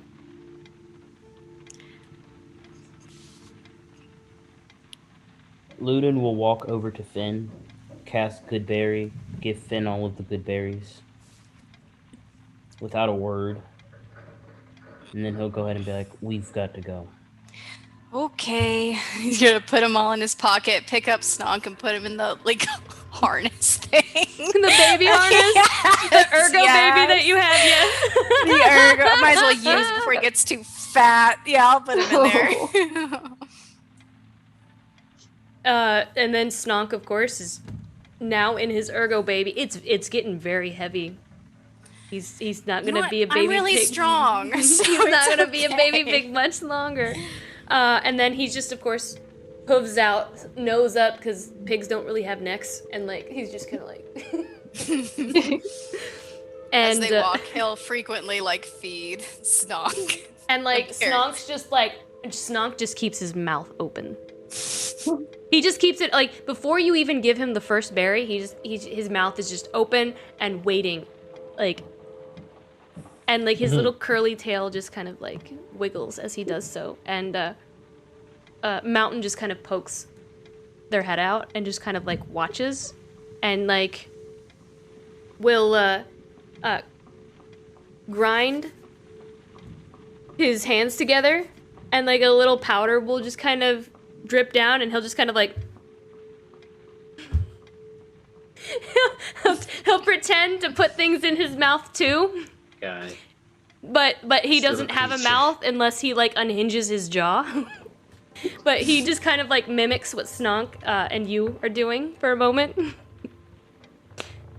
And Daria's not crying and I'm not crying. I think your Rog is hungry, Prey. I don't know that he eats. But just gonna reach in a pocket and like pull out some buttons, just some random things, and just like give it to him where he is, on her shoulder or wherever. He looks down at the button, and then he looks back up at you. Takes the button and he sticks it where a nose should be. And it just falls into the pocket with him, and he just keeps trying to stick it to his face. I'm fine. And the group walks down the gangplank, and you guys begin making your way to get the Vardo, I'm guessing, at this point. Yeah. And I think with that, because we are at 10:59, we ended 11, I think that is a good place to stop. I think that is a good place for us to stop this evening and end tonight's session. So, let me thank all of our new followers and good stuff. Let's see. Thank you, Bionic Wolf, for the resub tier 3, 8 months. He said, all right, the strings pulled me in. I'm not sure what that was referring to. Strings. I think it was the strings at the end of the recap, maybe? Yeah, the strings of fate or whatever. Oh! Maybe too. Oh, gotcha. Well, thank you. This is a long one. Thank you, Nerdy Duncan Monkey Goblin. Nice one. Thank you, Dice Told Tales, for the follow. Danielle Lenoir for the 100 bits. For they said for the best pets, right? Thank you, Danielle, for that. We also have follow from Courtney's A Biscuit. Martin Muller for the follow. Abyssal Icarus for the follow. Tree Lamp for the follow. A Pantalone for the follow. I like that one. That was a good one too. Thank you guys so much for the follows. We really appreciate that. If you enjoy our show, please consider supporting us with a sub or use that free Twitch Prime sub. It takes a lot of work to bring you guys this content every week, and we want to keep bringing you awesome content every week. So our subs or our subscribers get exclusive emotes and access to the Secret Corridor channel on our Discord, where I share work in progress shots of my artwork. We also share some behind the scenes looks at what we're working on and other things. You can also catch up on our shows on our YouTube, so make sure to follow us on YouTube, where you can catch up on everything in Fate's End, as well as all of our other shows. So make sure to follow us on YouTube. That is Command YouTube. You can also support us on Patreon at patreon.com/InkandLyre if you'd like to support us there. Other show plugs that we have on Tuesdays, we have our Twisted Veil campaign, which is our Through the Breach Malifaux campaign. It is not Dungeons and Dragons. It is a completely different system, very steampunk, Victorian. That is our Twisted Veil, and that is tomorrow at 8 p.m. Central Standard Time. We've moved that time. It was 7, and now it's 8. And then Iron Valor is our Wednesday show, which is at 7:30 p.m. Central. Oh, I'm sorry. Deanna is in Twisted Veil. I forgot to mention that. Yeah! I'm sorry. I always do. And that was the first time I forgot. Deanna actually plays in that game as well. I'm dead, but not permanently. She's in a coffin right now. Will she get out? We'll find out tomorrow. I've been in coffins before. It's all good. Yeah, it's good. Sorry. Iron Valor, that is our Wednesday show. That is where we run through modules from Wizards of the Coast. We're currently going through Curse of Strahd. Reyna is in that. She plays in that game. Brandon plays in that game. And I am actually a player in that game as well. And Daniel, who is Samson, who is currently imprisoned right now, that would be in the top right corner of the screen, he runs that game. So you can join us 7:30 p.m. Central Standard Time on Wednesdays for Iron Valor and our Curse of Strahd campaign. And then Short Rest is our Friday show, 8 p.m. We get on, we play video games, we hang out with chat, we chill with you guys. I'm currently playing through one of the Dark Anthology games, which is, I don't know if you guys have played Until Dawn. It's made by those people. And we are currently playing through Man of Medan, or Medan. We are 2 episodes in, I think. And it's very cinematic, a lot of butterfly effects throughout the game, and I talk with chat, and we make decisions together, and people die or live. It's very much like watching a movie together, but also making decisions, and it's a lot of fun. So join us on Fridays at 8 p.m. Central Standard Time. And I think that's it. Did I miss anything? I don't think I did. Oh, we're gonna raid someone. Help! Let's go raid. Oh, we're raiding Dork Tales. We are raiding Dork Tales this evening. So during our raid, every time. Dork. Oh, Daniel's got it. Make sure to send them some hearts and some snonk hearts, some huzzah mugs. Tell them Ink and Lyre sent you. Thank you so much for joining us this evening and being a part of our Monday adventure. We love you all. We love seeing you in chat and all the stuff that you guys put in chat. I read through it. I can't necessarily respond to it live when we're in the moment, but I always love seeing everything that you guys post. So I love you guys, and we will see you next Monday for more Fate's End. Bye.